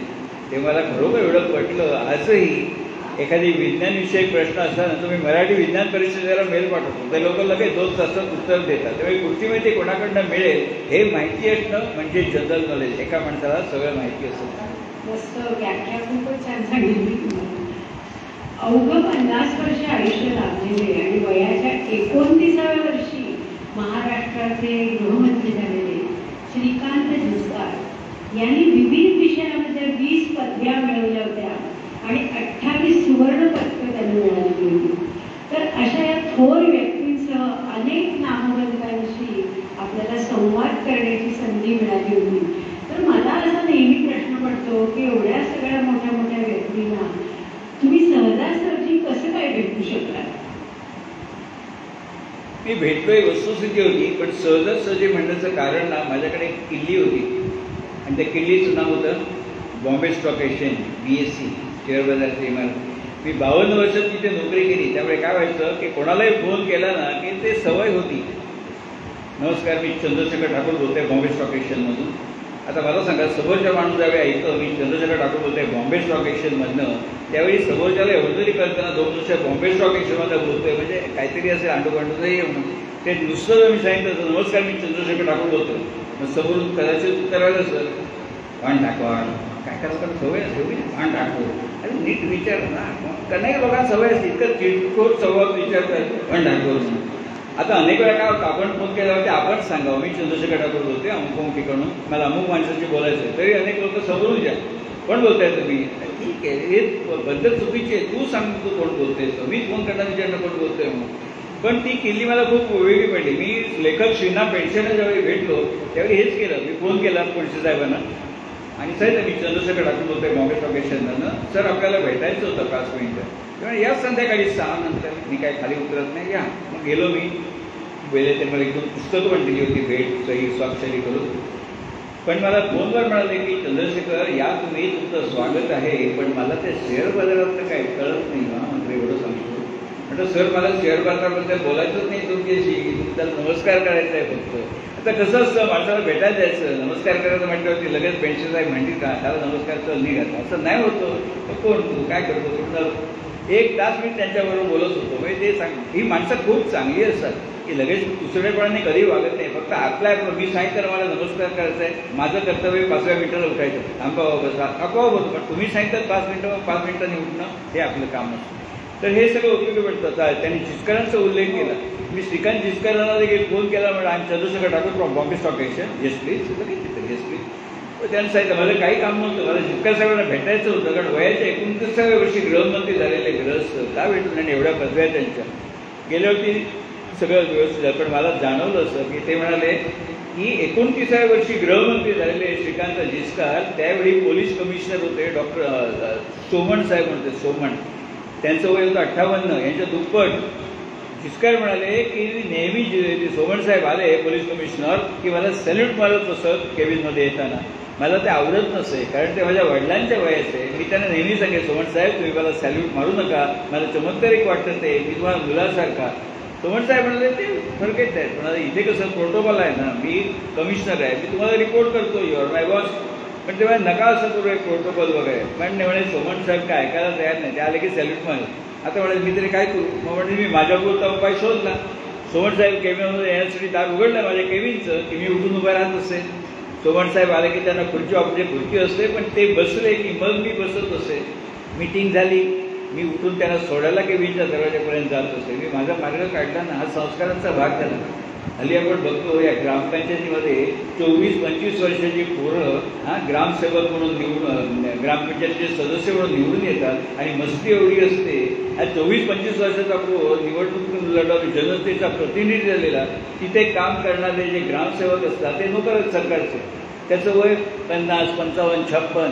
त्याला हे 25 वर्षाचं कार्ड सांगतं अरे सुरू आहे यांचं ते काम करून टाकावून द्या.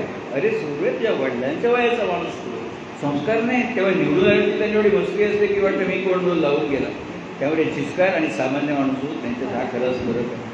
शेवटी संस्काराला महत्त्व. आता नामवंत व्यक्तींना तर तुम्ही भेटलातच, पण तळागाळातली माणसं आपण ज्यांना म्हणतो त्या माणसांशी पण तुम्हाला संवाद साधायला आवडतो. आपल्याकडे बोरिवलीमध्ये महिला रिक्षा चालकाची आपण ऑनलाईन मुलाखत पण केली होती. तर अशा काही हृदयस्पर्शी आठवणी आपल्याजवळ असतील ना तळागाळातील माणसांच्या? कसं असतं प्रत्येक ठिकाणी आपण बातमी शोधत असतो. मला ती सवय आहे. आता स्वामी इथे उतरलो, एक महिला रिक्षावाल्या सगळीकडे असतात.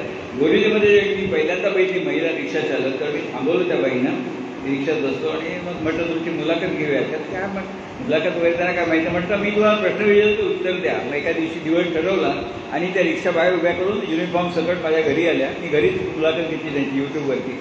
कितीतरी या मंडळी पूर्ण शिकण्यासारखं, सगळ्यांच्याकडून शिकण्यासारखं असतं. त्यांचे अनुभव ऐकण्यासारखे असतात. तिने मला एवढे छान अनुभव सांगितले. म्हणाले साधारणपणे 42 रुपये बिल झालं, मनुष्य बसला तो 50ची नोट देतो, 8 रुपये घेत नाही. का कौतुक असतं. बाई आहे रिक्षा चालवते. मी म्हणाले 5 लाख बँकेतनं कर्ज घेतलं रिक्षासाठी. बँकेने सांगितलं 5 वर्षात फेडायचं. मी ढोर मेहनत केली आणि 5 ऐवजी 3 वर्षात फेडून टाकलं रिक्षाचं लोन. 2 मुलांची शिक्षणं केली, सासू सासऱ्यांचं आजारपण झालं. अशी माणसाला न्यूज व्हॅल्यू करोडो रुपये बुडवून ही मंडळी परदेशात पळून जातात आणि 5 लाखासाठी बाई माझ्यादेखी वंदनीय आहे ती. त्यामुळे अशा मंडळीमध्ये आपण बातम्या शोधत असतो. तसं मी आता सुरतला गेलो होतो. माझं शेअर बाजारचं व्याख्यान होतं. व्याख्यानाची वेळ होती रात्री 9 ते 12. याचं कारण सुरतमध्ये सगळे व्यावसायिक ते 5 वाजता दुकान बंद करून ठाकूरांचं भाषण ऐकायला येणार नाही. त्यांनी सांगितलं आमचं सगळं दुकान बंद झालं की आम्ही येऊ. 9 वाजता आले. 9 ते 11पर्यंत माझं व्याख्यान होतं रात्री. मग सकाळी सुरतला गेलेला. ते आयोजक म्हणाले काय करणार दिवसभर. म्हटलं काही करणार नाही, लॉजवरती आराम करणार. कारण मुंबईत धकाधकीचं जीवन असतं. तो आम्हाला जरा वेळ असतो बाहेर गेलं की. पण आराम करणार. ते म्हणाले ठीक आहे, इथनं जवळ एक अंबामातेचं मंदिर आहे, तर रस असेल तर जाऊन ये, जवळच आहे. मी दुपारी चहा बिया घेतला आणि म्हटलं ठीक आहे वेळ आहे. मग मी खाली उतरलो आणि अंबामाता देवळाच्या बाजूने जायला लागलो. त्यांनी मला सांगितलं होतं रस्ता सरळ आहे म्हणून, लॉजमध्ये खिडकीतनं हा रस्ता सरळ जातो. मी खाली उतरलो. फक्त मी त्या आयोजकाला विचारायला विसरलो होतो की वेळ किती लागेल, वेळ किती लागेल विचारायला विसरलो. मी चालत राहिलो. रस्त्यात कोणीच नव्हतं. मग थोड्या वेळानं गजऱ्याच्या फुलांचा हार करत 2 नवरा बायको बसले होते. त्या पुरुषाला विचारलं भाई साहब मुझे अंबामाता मंदिर जाना है, कितना समय लगेगा. त्यांनी ना असं शिवून त्या नजरेने माझ्याकडे वेचलं. काही बोलला नाही. ते मला वाटतं मी सुरतमध्ये आलो आहे. तिथल्या लोकांना हिंदी कळत नसेल कारण तिकडे सगळे गुजरातीच बोलतात. म्हणून मी गुजरातीतनं त्याला तो प्रश्न विचारला. मला गुजराती येतं. मी त्याला तोच प्रश्न गुजरातीतनं विचारला. भाई साहब મને अंबामाता मंदिर जवळ છે, કેટલી વાર लागશે. तरी त्यांनी काय उत्तर दिलं नाही. तर मला वाटलं कर्णबधीर वगैरे असेल, ऐकू येत नसेल. नवरा बायको पण असं बोलत नव्हते, तरी करत होते फुलांचे. ऐकू येत नसतं. ठीक आहे म्हटलं मला रस्ता तर माहिती. मी चालायला लागलो होतो सर. साधारणपणे मी 100 मीटर चालल्यावरती त्या माणसाने जोरात हाक मारली मला आणि परत बोलवलं. अरे भाईलाल आम्ही आहोत हो. भाई साहेब या आहोत हो म्हणून परत मागे आलो मी. ते पानाचा तोबरा तोंडात भरलेला होता. मला वाटतं अंबामाता मंदिर जाणे का ना. होय अंबामाता मंदिर जाणे का ना. होय म्हणजे हिंदी येत होतं. आपको 10 मिनिट लगेगा. मी म्हटलं ठीक आहे थँक्यू म्हटलं. म्हटलं भाई साहब मैंने आपको 2 बार पूछा, आपने जवाब नहीं दिया, अभी वापस बोला के जवाब दिया, ऐसा क्यों. मला म्हणतो मेरे को क्या मालूम आपका चलने का स्पीड क्या है, मैंने देखा ये स्पीड से 10 मिनिट लगेगा. म्हणजे त्यांनी अनुभव घेतला की या माणसाचा काय चालायचं वेग आहे. अर्थात हे त्यांनी तत्ववेत्ता म्हणून सांगितलेलं नाही. केवळ बाहेरगावून माणूस आलेला आहे, त्याची फिरकी घ्यायची म्हणून त्याला मी काय त्या भांडा लुटत नाही त्याला माहिती आहे. पण त्यातनं मी बोध घेतला तो असा की आपण उगाच ना अनेक वेळा लूज कॉमेंट करत असतो, काही माहिती नसताना बोलत असतो. ते त्यातनं मी शिकलो की त्यांनी माहिती करून घेतली या वेगाने 10 मिनिटं लागतात म्हणून. आणि अनेक वेळा आपण एक कोरिलेट केल्या गोष्टीनं. परवा मी आणि माझा एक मित्र बोलत होतो. तेवढ्यात तिसरा एक माणूस आला. तो माझा मित्र होता. तो त्याला ओळखत नव्हता. आता मला सांगा आम्ही दोघे बोलतो, तर तिसरा आला, तुला काय माहिती आहे का त्याच्याबद्दल. काय नाही. तो तिसरा थोडा भक्ती मार्गातला होता. तो आल्यावरती त्या माझ्या मित्राला लगेच लेक्चर द्यायला सुरुवात केली त्यांनी. आपण समाजाचं काहीतरी देणं लागतो, आपल्या उत्पन्नातला काहीतरी भाग आपण खर्च केला पाहिजे वगैरे वगैरे वगैरे. आता त्याला माहिती सुद्धा नाही. ज्यालाही तो सांगत होता तो मनुष्य आपल्या उत्पन्नाच्या 70% भाग आनंदमनसारख्या संस्थांना देत असतो. त्याला तू काय म्हणून सांगतोस की आपली सामाजिक जबाबदारी. तुला माहिती तू काय करतो ते. उगीच माहिती नसताना कॉमेंट करायची आपल्या लोकांना सवय असते. ते मी समजलो की आपण त्यांना बोध घेतला पाहिजे असं. पुणे येथे काय होणे असा कार्यक्रम तुम्ही नुकताच युट्यूबवरून प्रसारित केला होता.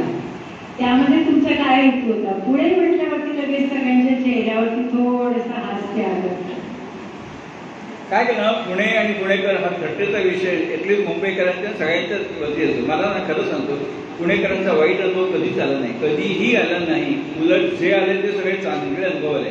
योगायोग असेल, अगदी तुम्हाला उदाहरण म्हणून मी तो मुद्दाम कार्यक्रम केला तो त्यावरती मला जवळजवळ 350 लोकांचे फोन आले की आम्हाला खूप बरं वाटतं म्हणून. कारण वस्तुस्थिती होती, त्यांना खुश करण्यासाठी तो कार्यक्रम केला नव्हता मी. वस्तुस्थिती होती, पुण्याला एस.एन. जोशी सभागृह आहे स्मशानाच्या बाजूला, तिथे मी इथं कार्यक्रम केला होता. शेअर बाजारचा अर्थ होतं. आता शेअर बाजारच्या कार्यक्रमात मी ते बघितलंच आहे, माझा प्रोजेक्टर असतो, पडदा लावलेला असतो, ते सगळं माझ्याकडे असतं. तर मी तिथे अर्धा तास आधी गेलो, प्रोजेक्टर, पडदा, एक्सटेन्शन बॉक्स सगळं ते मी केलं. आणि पुन्हा 4 महिन्यांनी त्याच हॉलमध्ये माझा कार्यक्रम होता. त्यासाठी पुन्हा मी अर्धा तास आधी गेलो, बघतो ते सगळे जयंत आणि एक्सटेन्शन बॉक्स हे ते पडदा लावलेला. तर म्हटलं मी तुम्हाला सांगितलं नव्हतं, तुम्ही कसं काय केलं? ते म्हणाले मागच्या वेळी आम्ही बघितलोच ना, तुम्हाला हे लागतं सगळं म्हणून. मागच्या वेळी तुम्ही आम्हाला सांगितलंच नाही, सांगितलं सुद्धा आम्ही दिलं असतं, कारण आमचं काम आहे ते. आम्ही भाडं देताना तुम्ही म्हटलं जरी भाडं देत असतो ना तरी माझ्याकडे सगळी वस्तू असते. तर कारण काय असतं की आपल्याला अवलंबित्व राहत नाही की आपला आता मागाशी आम्ही काम माहीत आणला. एखाद्या ठिकाणी 2 माईक असतात पण एखादा चालत नसतो, असला की उपयोगी पडतो. आजपर्यंत जवळजवळ 25 वेळाचा उपयोग झाला. मी टीका अजिबात करत नाही, हे होऊ शकतं ना, असं 2 आहेत ना, यंत्र आहे ते कधी बंद पडू शकतं. असलं काम सुरू होतं ना, अगदीच नसं आम्ही दोघांनी भागवत असतो ती गोष्ट वेगळी. तर तुम्ही सांगायचं मुद्दा असं की ते मला म्हणले आमच्याकडे सगळ्या वस्तू असतात, मी बघितलं आणि पुढच्या वेळी त्यांनी तयार ठेवलं. ह्याच्यात ते खरंच मोठेपणा आहे त्यांचं. आणि मी इकडे पुण्याला गेलो, मी नेहमी शेअर बाजारचा कार्यक्रम असतो ना माझा, आता मी करायचं बंद केलं हे झाल्यापासून. ते शेअर बाजारच्या कार्यक्रमाच्या वेळी म्हणजे स्लाईड शो लावलेला असतो. त्या स्लाईड शोवरती हॅलो सखीमध्ये झालेल्या कार्यक्रमाचे जुने व्हिडिओ मी लावून ठेवतो. ह्याचा हेतू असा की लोक नेहमी शेअर बाजारच्या कार्यक्रमाला अर्धा तास आधी येऊन बसत असत. 10चा कार्यक्रम असेल 9:30ला आहे, 5:30 आहे, 5ला आहे. मग आल्यावर ते अर्धा तास कंटाळतात बसून मानायचं ते लावलेलं असं की ते बघत बसतात, वेळेत त्यांचं माहिती मिळते. एकदा मी पुण्यामध्ये गेलो होतो, महाराष्ट्र चेंबर ऑफ कॉमर्स हॉलमध्ये. असा 10चा प्रोग्राम 9:30ला फिल्म लावून ठेवली. लोक येऊन सगळे खुर्च्या बैठका बसले होते. 10च्या ठोक्याला मी फिल्म आहे तिथे बंद केली. पुढच्या रांगेत बसलेले ग्रस्त होते, म्हणाले हो थांबा जरा ते चालू राहू द्या ना, छान माहिती आहे. तर थँक्यू साहेब, तुम्हाला तो व्हिडिओ आवडला. पण मी म्हटलं थांबू शकत नाही, कारण माझी शिस्त आहे, कार्यक्रम 10चा सुरू झालं पाहिजे. तुम्हाला एवढं आवडलं आहे ना, धन्यवाद. जाताना मला फक्त तुमचा पत्ता मला द्या, म्हणजे मुंबईला गेल्यावरती हा व्हिडिओ CD वरती कॉपी करून तुम्हाला माझ्या खर्चाने CD पाठवेन. त्याप्रमाणे त्या ग्रस्ताने मला पत्ता लिहून दिला. मी मुंबईला आलो, CD वरती ते व्हिडिओ कॉपी केला आणि त्यांना कुरिअरने पाठवून दिला. म्हणजे किती पैसे द्यायचे? म्हटलं काय देऊ नका. काय लागतो? CD 10 रुपयाची, 15 रुपये कुरिअरचे. CD असेल आमची काही छोटी कंपनी नाही. म्हटलं असेल त्या, पण एवढे खुश झाले ते. नंतर पुन्हा ज्यावेळी पुण्यात कार्यक्रम केला त्यावेळी त्यांना मी कळवलं. त्यावेळी ते आले होते, 8 मित्रांना घेऊन आले आणि कार्यक्रम संपल्यावरती स्टेजवर आले. म्हणाले मला 1 मिनिट बोलून द्या. म्हणाले मागच्या वेळी ह्या ग्रस्तांना मी सांगितलं होतं CD पाठवायला, मला 1% खात्री नव्हती की CD पाठवतील, पण त्यांनी CD पाठवली. हे मी आवर्जून सांगतो, ते सांगायसाठी ते ग्रस्त आले. अनेक मंडळी खूप चांगले त्यांची उदाहरणं असे आहेत त्यांच्याबद्दल. आणि आता आम्ही अहमदनगरला गेलो ना, तर त्या लोकांची सवय, आता हे ऑफिस आहे, मी बसलोय, पाहुणा आला ना की पाहुण्याचा आपली खुर्ची देतात बसायला. आपल्याला सवय नसते ती मुंबईकरांना. आपण त्याच्याकडे गेल्यावर की समोर बसणार ना, ते म्हणतात नाही तुम्ही इथे बसा. मान द्यायची पद्धत असते त्यांची. अहमदनगर नेहमी बँक मॅनेजर स्वापी खुर्ची बसायला देतो. आपल्याला ते बरोबर वाटत नाही, ती गोष्ट वेगळी. पण अनेक वेळा काय होतं की त्या ठिकाणचे रीतिरिवाज आपण एक कळून घेतले ना, आणि ते वेगळे असतात प्रत्येक ठिकाणचे. मी एकदा अमरावतीला गेलो होतो, मी भाषण करायला गेलो ना बाहेर, की माझं एक पद्धत असते, लॉज राहायचं लॉज आहे एसटी स्टँडच्या जवळ किंवा रेल्वे स्टेशनच्या जवळ असावं, माझी एक अट म्हणायचं ना, एक पद्धत असते. याचं कारण मला कसलंही व्यसन नाही, फक्त सकाळी उठल्यावर लगेच चहा लागतं, एवढं व्यसन नाही मला. त्यामुळे एस टी स्टँडच्या बाहेर 24 तास कॅन्टीन टपरीवाला असतो, रेल्वेच्या बाहेर असतो, त्यामुळे तेवढी माझी टपरी. त्यामुळे शक्यतो माझं लॉज आणि कार्यक्रम स्थळ जवळ असं बघतो, आणि एस टी स्टँड. आणि दुसरी गोष्ट कार्यक्रमाचं स्थळ देखील जवळ असं बघतो. कारण काही वेळा काय होतं, एकदा मी बडोद्याला गेलो होतो, रिक्षाचं संप हातात माझ्या प्रोजेक्टर लॅपटॉप घेऊन चालू कसा अगदी मुश्किलीने टप्पे करत गेलो. तेव्हापासून म्हटलं आपलं कार्यक्रम स्थळ पासून लॉज जवळ पाहिजे, म्हणजे वेळ आली तर चालतंही जाता येईल म्हणून. तर अमरावतीला गेलो होतो, त्या आयोजकाला विचारलं, म्हटलं मी अमुक लॉजला उतरलो आहे, आपला जो हॉल आहे कार्यक्रमाचा तो किती दूर आहे? आयोजक म्हणाला जास्त नाही हो, 2 किलोमीटर आहे. ठीक आहे, 2 किलोमीटर चालू शकतो वेळ प्रसंगी. 2 किलोमीटर आहे. मी त्याला विचारलं किती अंतर दूर आहे? म्हणा 2 किलोमीटर. म्हणजे कोकणात गेलं ना की तिथे विचारलं कोणाला हे अंतर किती आहे हो तुमचं? ते कोकणात अंतर काय सांगतात नाही, जास्त नाही हो, 100-150 पावलावरती आहे, पावलामध्ये अंतर सांगतात. मुंबईमध्ये बघा बाहेरचा कोणी माणूस आला तो आपल्याला विचारतो तुझं घर किती रे बाबा लांब आहे स्टेशनपासून? आम्ही काय सांगतो 8 मिनिटं, 8 ते 10 मिनिटं. हा तो अमरावतीवाला किलोमीटरमध्ये अंतर मोजतो, कोकणवाला पावलामध्ये अंतर मोजतो, मुंबईवाला मी मिनिटामध्ये अंतर मोजतो. पुण्याला आज प्रश्न विचारला त्याने सांगितलं मला रिक्षाचे 32 रुपये होतात, म्हणजे रुपयामध्ये अंतर मोजतो. जे प्रत्येक ठिकाणची परिभाषा असते ती एकदा समजून घेतली ना काही अडचण येत नाही. आणि खरं कसं असतं, आपण नेहमी माझ्या लक्षात येतं की आपण आणि आयोजक आता तुम्ही प्रेमाने येता बोलता ऐकला खडूसपणे वागलं तर कसं. ह्या आमच्या ताई आम्ही माईकला कार्यक्रम केला होता, दोन्ही माईक एकदम फेल झाले, दोन्ही माईक. आणि पोडियमचा माईक चालू होता. त्या गायक लोकांचे अनेक वेळा नखरे असतात ना, फॅन जास्त वाढला तरी चिडतात, फॅन कमी असेल तरी चिडतात, इकडे काय खाडखूड झालं तरी त्यांना आवडत नाही. या बाई आमच्या एवढ्याच साध्या आहेत, कोकणातली माणसं साधी असतात. हे दोन्ही माईक हे दोन्ही माईक एकदम बंद पडले. या बाईंनी काय करावं, काही चेहऱ्यावर नाराजी नाही, कुठल्या पोडियमकडे गेल्या, पोडियमचा माईक चालू होता, 2 गाणी पोडियमजवळ उभं राहून त्यांनी म्हटलं काही चिडचिड नाही, नाराजी नाही. मग कार्यक्रम संपला ते आयोजक म्हणाले स्वामी जरा तुमची गैरसोय झाली, मध्ये तो माईक बंद पडला. काही म्हणाला जाऊ देऊ, त्याचं तेवढं काय मोठं, माणूस नाही आजारी पडत, यंत्र आजारी पडलं त्याच्यात काय होतं. हा जो भाग असतो ना माणुसकीचा, कलाकार म्हणून कोणी किती मोठा असतो पण माणूस म्हणून आपण कसे असतो, त्यामुळे कधी अडचण येत नाही.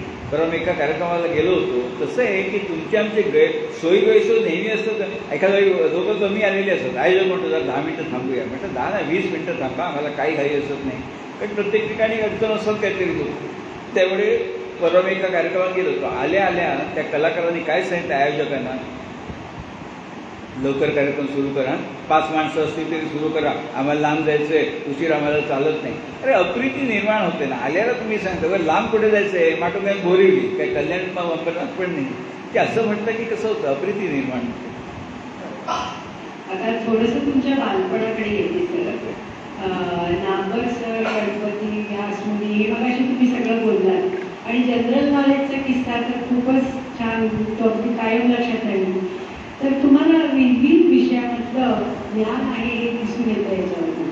तर आमच्या बोरिवलीच्या संघामध्ये सगळेच जण नेहमी म्हणतात की ठाकूर सरांना कोणताही विषय द्या त्याच्यावरती ते अखंड 1.5 तास बोलू शकतात. म्हणजे अगदी नुसती भिंत दाखवली तर आता याच्यावर बोला तरी ते त्याच्यावरही बोलतील 1.5 तास.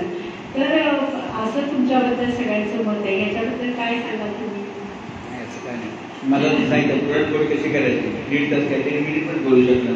लोक प्रेमाने बोलतात, नाही सांगणार असं काय असत नाही, लोक प्रेमाने बोलतात. ते आता पुढचा विषय मला म्हणतात भीतीवर बोला, काय सांगेल भीतीवर पाल चालत असते, मग पाल कशी विषय काही सांगता येतो, ह्याच्यात त्याच्यात नव्हते, त्याला काही विषयाला बंधन नसत नाही, पण प्रेमापोटी लोक बोलतात, आपण डिस्काउंट पकडायचं. तर एकूण काय, तर शाळेत असल्यापासून तुम्हाला हे सगळं बाळकडून मिळालं. आता शाळेमध्ये तुम्ही कसे होतात, कसे तुम्हाला बावळट होतो, त्याला चांगल्या भाषेत शांत म्हणतात, बावळट असं म्हणताय.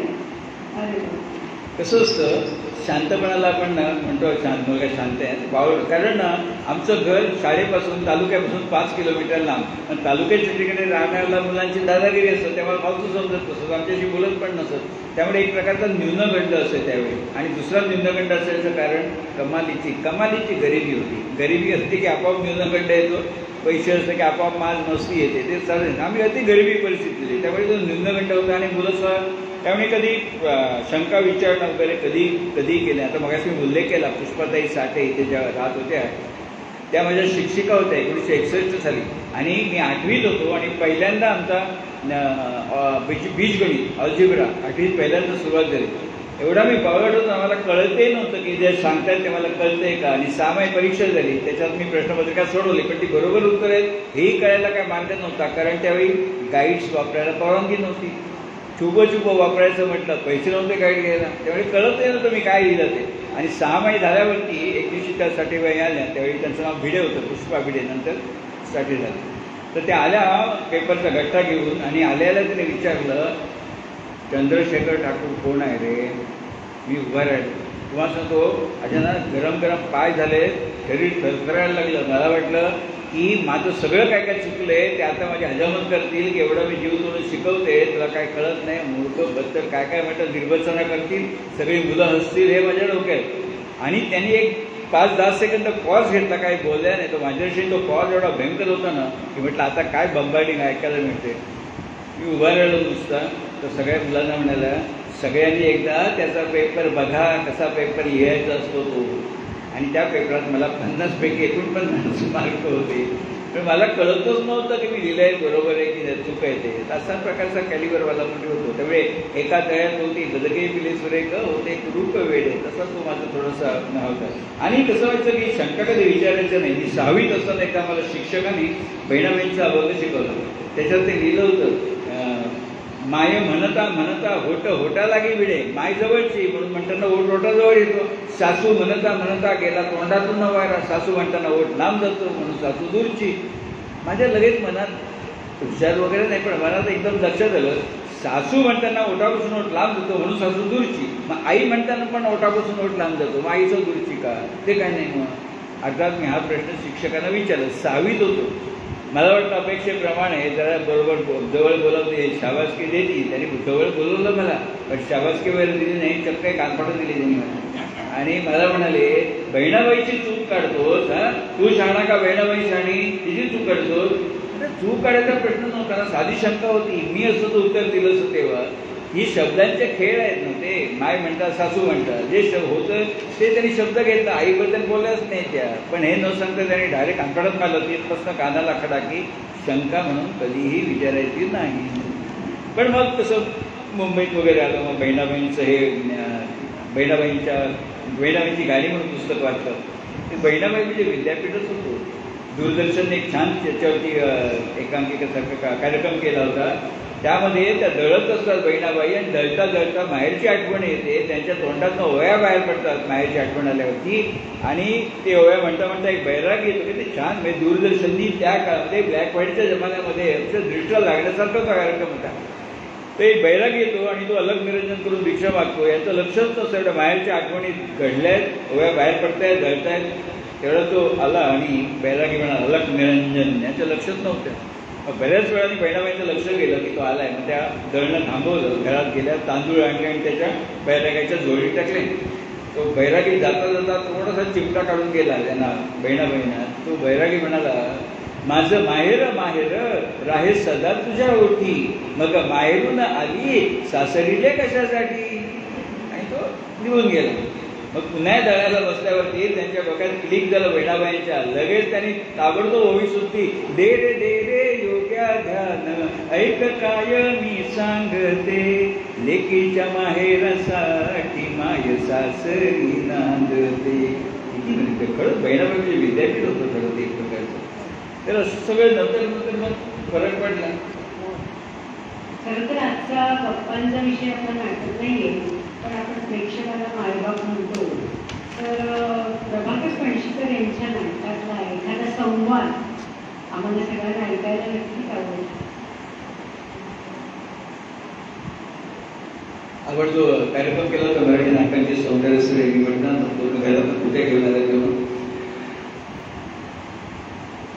अश्विन चालकुल्यामध्ये एक संवाद आहे. प्रभाकर पणशीकर त्यामध्ये पूर्वार्धामध्ये प्रिन्सिपल असतात, उत्तरार्धात स्मगलर होतात. ते स्मगलर होतात ते काही खुशीने होत नाही तरी म्हणजे त्यांना गुन्हा नसतानाच शिक्षा होते. त्या नैराश्यपोटी ते स्मगलर झालेले असतात. पण त्यांना ते डाचत असतं, इच्छेविरुद्ध झालेलं सगळं असतं ते. एक दिवशी त्यांचा मित्र असतो शंभू महादेव, तो पण ह्यांच्याबरोबर स्मगलिंगच्या धंद्यात असतो. तर शंभू महादेवची भूमिका केली होती चित्तरंजन कुलटकरांनी.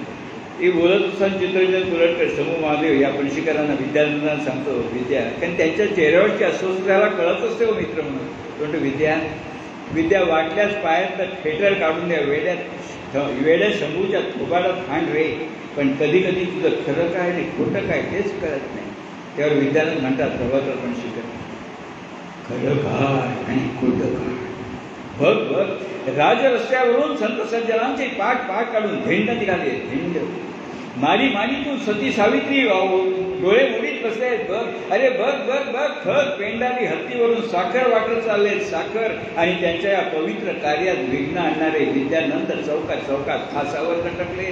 आणि या मंगलघडीला तू मला विचारतोस खरं काय आणि खोटं काय?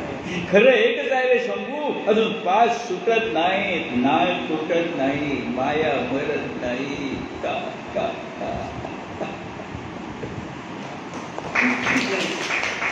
कन्सिडर येते अपेक्षा भंग झाल्याची एखादी घटना तुमच्या आयुष्यामध्ये कधी घडली का? की आपण काहीतरी असा आपली अपेक्षा असते पण तसं होत नाही घडली. पाचवीचं कारण मी बऱ्याच वर्षापूर्वी बेलसरे महाराजांचं पुस्तक वाचलं होतं. त्याच्यात त्यांनी लिहिलेलं मला काय कोरलं गेलं की अपेक्षा ठेवू नका, म्हणजे अपेक्षा भंगाचं दुःख होत नाही. कुठेतरी मला तेच जाणवलं. अपेक्षा ठेवली नाही की प्रश्न येतो कुठे, मला हे मिळालं पाहिजे, मला प्रमोशन मिळालं पाहिजे, जे काय होईल देवाच्या इच्छेने होतं. आणि तसं झालं ती गोष्ट वेगळी. पण इतरांचा अपेक्षा भंग झालं तर एक उदाहरण तुम्हाला सांगतो. माझं लग्न झालं या गोष्टीचं 50 वर्ष झाली. तर लग्न झाल्यावरती त्यावेळी माझ्या सासूबाईंचं माहेर कोकणामध्ये, माझं कोकणात त्यांचं पण कोकणामध्ये. त्या सासूबाई म्हणाल्या की आपल्याला एकदा माझ्या माहेरी जायचं आहे, मग तुम्हाला घेऊन जाणार आहे मी, तर जाऊया ना. कारण त्या काळी एवढ्या 50 वर्षापूर्वी शेजारच्या घरात जावं यायला की लोक कौतुकाने बोलत आमच्याकडे घेऊन या जावया ना, चहाला वगैरे कौतुक असं. हल्ली आता कोणाला वेळ असेल तर काही कोणाला पडलेलं असतं. तर मला माझ्या माहेरी जायचं एकदा. एक वर्ष आम्ही गेलो, सासू सासरे मी आणि माझी बायको. तर का कोणतं नाही, सासूबाईंच्या माहेरी अशी बातमी पसरली होती की उषा म्हणजे सासूबाई माझ्या, त्यांच्या माहेरी अशी बातमी पसरली होती की उषा काकूंच्या जावयाची सही 100च्या आणि 1000च्या नोटेवरती लवकरच येणार आहे. म्हणजे माझी कोणी पसरवली होती माहिती नाही, मलाही माहिती नव्हतं असं काय झालं. पण तिकडे बातमी होती की त्यांचं उषा काकूंच्या जावयाची सही येणार. त्या काळी 500ची नोट नव्हती, 100 आणि डायरेक्ट 1000ची. आता ते 1000 बंद झाले. तर त्यामुळे गावामध्ये खूप क्रेज होती, जावयानं आमच्याकडे घेऊन या, जावयानं आमच्याकडे घेऊन या. ते का मला माहिती नव्हतं पण सांगून ठेवलं होतं. ज्या वर्षी आम्ही गेलो त्या दिवशी सकाळी मी आणि माझी बायको शेजारच्या घरात गेलो. सासूबाई आल्या नव्हत्या, त्यामुळे बाजूलाच घरे, मी काही येत मी दोघं जा. मग गेलो तिकडे. अपेक्षेप्रमाणे ग्रस्तांनी विचारलं काय पाहुणे बाबू कधी आला, कसं काय, मुंबईत कुठे राहता येईल, ते सगळे प्रश्न झाले. मग तो कधीचा प्रश्न त्यांनी मला विचारला, मलाही काय माहिती नव्हतं. काय मग तुमची सही कधी येणार, 1000च्या नोटेवरती, 100च्या नोटेवरती कधी येणार तुमची सही? मला काय कळलं नाही. म्हटलं मला कळलं नाही काही. नाही तुमची सही येणार 1000 आणि 100च्या नोटेवरती असं मी ऐकलं, कधी येणार? म्हटलं नाही हो, माझी काही सही येणार नाही. तर त्यांचं चमत्कारिक चेहरा झाला असं काय, आमच्या गावात तो पांडू चौगुल्या त्याची सही येणार नोटेवरती. पांडू चौगुले त्याची सही नोटेवरती येणार त्यांच्या गावातला. म्हटलं तुम्ही ओळखत नसाल? म्हटलं नाही बाबा. आता मला सांगा, 100 आणि 1000च्या नोटेवरती ज्याची सही येणार आहे तो मनुष्य आर्थिक क्षेत्रात त्याचं काहीतरी नाव असेल ना हो. तो स्टेट बँकेचा चेअरमन असेल, LICचा चेअरमन असेल, रिझर्व्ह बँकेचा डेप्युटी गव्हर्नर असेल, कोणतरी आर्थिक क्षेत्रात. म्हटलं मी पांडू चौगुले हे नाव ऐकलेलं नाही आर्थिक क्षेत्रात, मी इतकी वर्ष म्हटलं काम करतोय तिथे. असा कसा सही येणार असा? मला काय माहिती नाही. मग सर मी विचारलं त्या ग्रस्तांना, म्हटले पांडू चौगुले काय करतात? तो रिझर्व्ह बँकेमध्ये पिऊन मध्ये असा. तो रिझर्व्ह बँकेत पिऊन असलेल्या पांडू चौगुलेची कशी येईल मला सांगा. पण त्यांनी तिकडे फेकलं असेल की माझी सही येणार. पण 50 वर्षापूर्वी ना एवढी आर्थिक साक्षरता नव्हती. आता गावातल्या ना मजूरबाई असं कळत असतं अकाउंट म्हणून, तिला कळतं. इथला बँकेचा मॅनेजर फालतू, मोठा मॅनेजर मुंबईत होते, तिलाही कळतात. पुढे बँक मॅनेजर म्हटलं ते बायकांची लपत असत बाजूला, एवढा मोठा माणूस. त्यावेळी त्यांना आता सगळं कळलं. पण त्यांनी सांगितलं असेल. मग मी त्यांना सांगितलं, म्हटलं काका एक सांगू का तुम्हाला? पण मी ज्यावेळी त्यांना म्हटलं की माझी सही येणार नाही आणि पांडू चौगुलेची पण सही येणार नाही म्हणून, त्यावेळी ते ग्रस्तांनी काय केलं, आत गेले आमच्या घरी. बहुतेक बायकोला सांगून आले असतील, पोहे वगैरे करणार असतील तर भिजवू नको, फक्त चहा कर, पाहुणा एवढा मोठा नाही येऊन. आणि खरोखरच फक्त चहा आला, पोहेनी काय आलं नाही. घरी गेल्यावर सासूबाईंनी विचारलं कशी वाटली म्हणजे बाहेरची माणसं? म्हटलं चांगली आहे, तो खूप अगत्य. काय केलं होतं? म्हटलं चहा केला होता. खरं का नाही केलं? नाही चहा केला होता. मला म्हणाले होते न्यावीला नाश्त्याला तिकडे पाठवा म्हणून.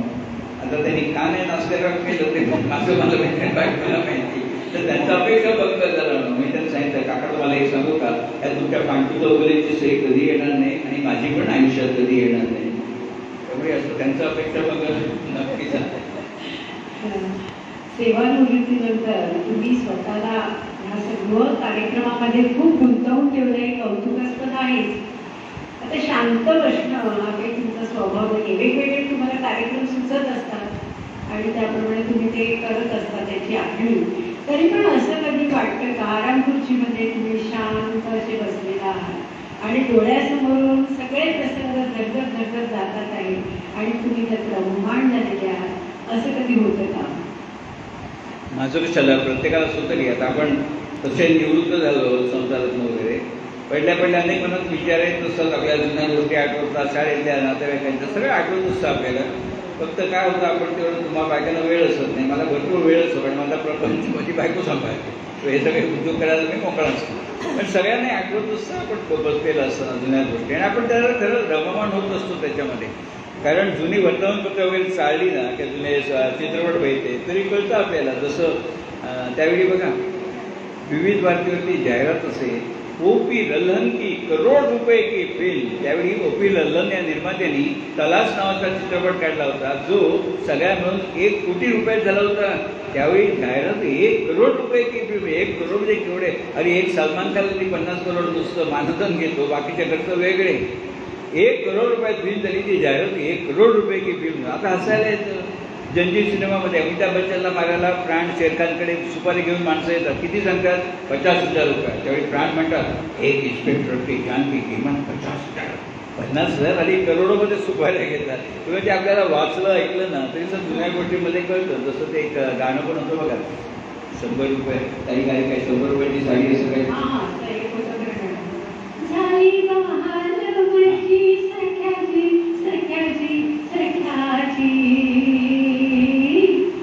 साडी दिली 100 रुपयाची, साडी दिली 100 रुपयाची. माझ्या बहिणीचं नातू अमेरिकन परवा आला होता. माझी बहीण ठाण्यातच राहते. तर मला विचारतो आजोबा ह्याच्यात म्हणजे काय असं झालं, तो पण लग्नाचा झाला लग्ना योग्य, ह्याच्यात काय म्हणून विषय? अरे म्हटलं साडी 100 रुपयाची दिली तमाशामध्ये नाचणाऱ्या नर्तकीला, त्याच्यावर पण न्यूज व्हॅल्यू अशी आहे की बायकोला 100 रुपयाची साडी देत नाही, 50ची आणणार, तिला 100ची ही न्यूज व्हॅल्यू आहे म्हणून तिला कौतुक आहे 100 रुपयाची साडी दिली. कारण बायकोला 100 रुपयाची कोण देत नाही, 50ची 40ची देत नाही. त्यावेळी मिळत असं 40ची साडी. आता 100 रुपयाला बनी आणि कसं असतं या जुन्या गोष्टीला पण खूप रमतो. तुम्हाला सांगतो 1966 साली एक चित्रपट आला होता दक्षिणेकडचं. त्या चित्रपटाचं नाव होतं महाभारत.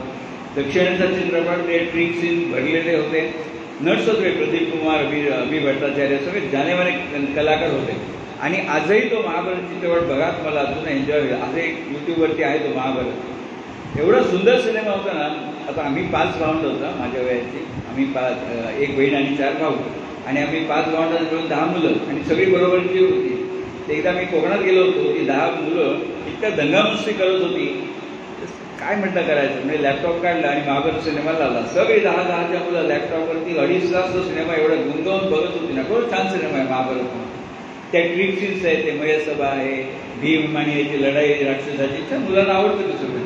तर मला अजूनही आठवतं की या जुन्या गोष्टीमध्ये इतकं छान आपण रमतो. त्यामध्ये असं दृश्य होतं त्या महाभारत सिनेमामध्ये की कर्ण आणि अर्जुनाची लढाई घनघोर चाललेली असते आणि एका प्रसंगी अर्जुन बाण मारतो आणि कर्णाच्या रथाला तो बाण लागतो आणि कर्णाचा रथ जवळजवळ 8 ते 10 फूट मागे ढकलला जातो. 8 ते 10 फूट कर्णाचा रथ ढकलला जातो म्हणजे अर्जुनाच्या बाणाने. आणखी थोडा वेळ गेल्यानंतर युद्ध चालूच असतं. कर्ण अर्जुनाच्या रथावरती बाण मारतो आणि अर्जुनाचा रथ साधारणपणे एवढासा मागे सरकतो. त्यावेळी भगवान श्रीकृष्ण म्हणतात महावीर कर्ण की जय हो. कृष्ण म्हणतात महावीर कर्ण की जय हो. त्यावेळी अर्जुन, प्रदीप कुमारने अर्जुनची भूमिका केली. ते प्रदीप कुमार विचारतात अर्जुन भगवान श्रीकृष्णांना, पार्थ केशव, मी म्हटलं त्या कर्णाचा रथ 10 हात मागे ढकलला तोही तुम्ही काही बोलणार नाही आणि त्या कर्णाने एवढासा माझा रथ मागे ढकलला तर तुम्ही लगेच म्हणता महावीर कर्ण की जय हो. त्याच्यावर कर्ण म्हणतात अर्जुनाला, पार्थ अरे तुझ्या रथावरती महाबली हनुमान बसला आहे. 3 लोकांचा भाग घेऊन मी तुझ्या रथावर बसलो आहे. असा रथ एवढा सुद्धा मागे सरकवणं कोई मामूली बात नाही आहे म्हणून तिच्या ड्रायव्हरला हृदय बसले. तेव्हा त्या पार्थाने जो काही चेहरा होता ना, की खरंच की आपण किती चुकीच्या दृष्टीने विचार करतो. अशा काही गोष्टी जसं जुन्या गोष्टीमध्ये पु ल देशपांडेंचं अपूर्वई म्हणून पुस्तक आहे, त्याच्यात त्यांनी लिहिले की ते इंग्लंडला गेले होते, त्यावेळी त्यांना एक मिक्सर दिसला दुकानामध्ये आणि तो मिक्सर त्यांना आवडला आणि ते घेणार होते. तेवढ्यात एक भारतीय मनुष्य तिथे गेला दुकानात, त्यांनी पुलाला बघितलं, म्हणजे काय करताय आपण, ते मिक्सर घेणार आहे मी. तो भारतीय मनुष्य चांगला होता तो स्वभावाने, तो मला पुलांना म्हणाला, सर तुम्ही हा मिक्सर घेऊ नका. तुला म्हणाले का रे बाबा, ते म्हणाले तुम्ही हा मिक्सर घेऊन भारतात गेले, या मिक्सरवरती तुम्हाला 600% 600% ड्युटी लागेल. आता आपल्याला माहिती नाही पुढच्या पिढ्या ड्युटी वगैरे काय होतं ते, कारण त्याकडे स्मगलिंग चालायचं, एवढी मोठी ड्युटी असते इम्पोर्ट ड्युटी, म्हणून स्मगलिंग जोरात होतं. आता स्मगलिंग 0 झालं, कारण आता इंटरनेट. हे ऐकलं की तुला म्हणाले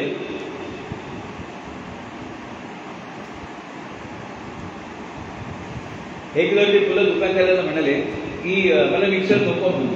ते दुकानदाराला कळलं की गिरायक आपलं गेलं म्हणून, तर दुकानदाराने विचारलं पुलांना वाट आपण काय झालं. ते म्हणत नाही असं भारतामध्ये ड्युटी पडते 600%, महाग पडेल, मला नको. त्यावेळी दुकानदार म्हणाला पुलांना, साहेब तुम्ही म्हणता ते बरोबर आहे, म्हणाले नियम असा आहे की आता तुम्ही मिक्सर घेतलात आणि भारतात गेले तर 600% ड्युटी आहे, ठीक आहे, पण हा मिक्सर तुम्ही 6 महिने ते वापरलात आणि मग घेऊन गेलात तर ड्युटी 0, काही नाही. तर फुलं म्हणाले मी तर 8 दिवसांनी भारतात जाणार आहे, कुठे 6 महिने वापरणार आहे, म्हणजे मला ड्युटी भरायलाच लागेल म्हणून. त्यावेळेस दुकानदार म्हणाला नो प्रॉब्लेम, मी तुम्हाला 6 महिन्याच्या आधीची तारीख टाकून बिल देतो ना, काय अडचण नाही म्हणून. फुलं म्हणाले बिलकुल नाही, मी माझ्या देशाला फसवणार नाही, ही ड्युटी देय आहे ती मी डुबवते ना, मी माझ्या देशाला फसवणार नाही. मिक्सर घेतला तरी हरकत नाही, ते घेतला नाही त्यांनी. पण त्यांना खूप अस्वस्थ वाटलं अशासाठी की आम्ही आता शाळेत असताना आपल्याला धडा होता इंग्रजांचे गुणविशेष, त्यात दिलेलं होतं. 2 माणसं दिली की लगेच इंग्रज तुमच्या रांग लावतो, प्रामाणिक असतो, एम कसा प्रामाणिक, पण आज सांगतो मी 6 महिन्याच्या आधीची तारीख टाकून देतो. मग घरी गेल्यावरती ते दिवसभर मुलं अस्वस्थ होते ह्या अनुभवल्यावरती. संध्याकाळी मुलांची मिसेस सुनीताबाईंनी विचारलं, भाई काय रे सकाळपासून अस्वस्थ दिसतोय, काय झालं. ते फुलं म्हणाले, अगं आम्ही बघतो इंग्रज माणूस प्रामाणिक त्याने अस्वस्थ मला सांगितलं. कारण असं ते म्हणाले शेवटी तो दुकानदार आहे, शेवटी तो दुकानदार आहे, सगळे दुकानदार सारखे, भारताचा दुकानदार काय इंग्लंडचा दुकानदार काय, सगळे सारखे. फरक एवढा आहे, भारतीय दुकानदार वचनात मारतो, इंग्लंड दुकानदार तारखेत मारतो. अगदी खरं आहे आपण म्हणाला ते. असंच एकदा 20 वर्षापूर्वीचं वृत्तपत्र योगायोगानं माझ्या हातात आलं. त्याच्यामध्ये समाजसेविका मीनाताई पाटकर एका भाषणामध्ये असं म्हणाल्या की समानतेच्या गोष्टी आपण सगळेजण करत असतो, पण तुम्ही चहा पिण्यासाठी जो कप तुम्ही वापरता तोच कप ज्या वेळेला तुम्ही तुमच्या मोलकरणीला त्याच्यातनं चहा द्याल त्याच वेळेला समानता आपल्याकडे आली असं मी म्हणेन. किती सोपं उदाहरण आहे, पण अगदी चपकल आहे. आता आपण कार्यक्रमाच्या समारोपाकडे हळूहळू आलेलो आहोत. आपल्या सर्वांचेच तसे कार्यकारिणीचे पुन्हा एकदा खूप खूप आभार. आता काय बोलायचंय तुम्हाला आणखी? मला असं बोलायचंय की अनायसे ताई आता इथे आलेले आहेत, त्यांचा गीततृप्त्या छान कार्यक्रम असतो गाण्यांचा, किंवा तरी कोणी येत आता आल्यात ते गाणं त्यांच्याकडून आपण ऐकूया आणि मग कार्यक्रमाचा आपण समारोप करूया, कारण गाणं सगळ्यांनाच आवडत असतं.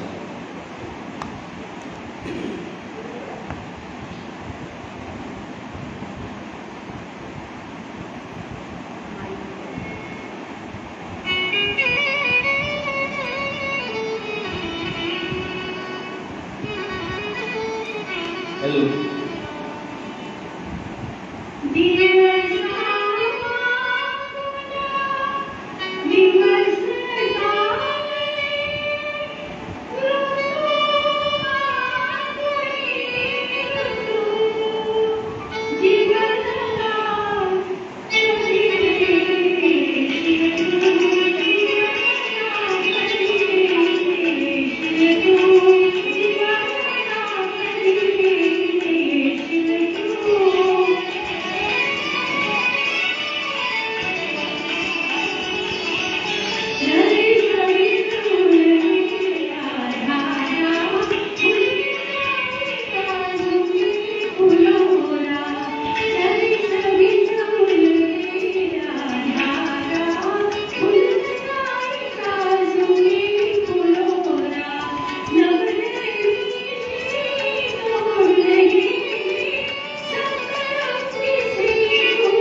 हॅलो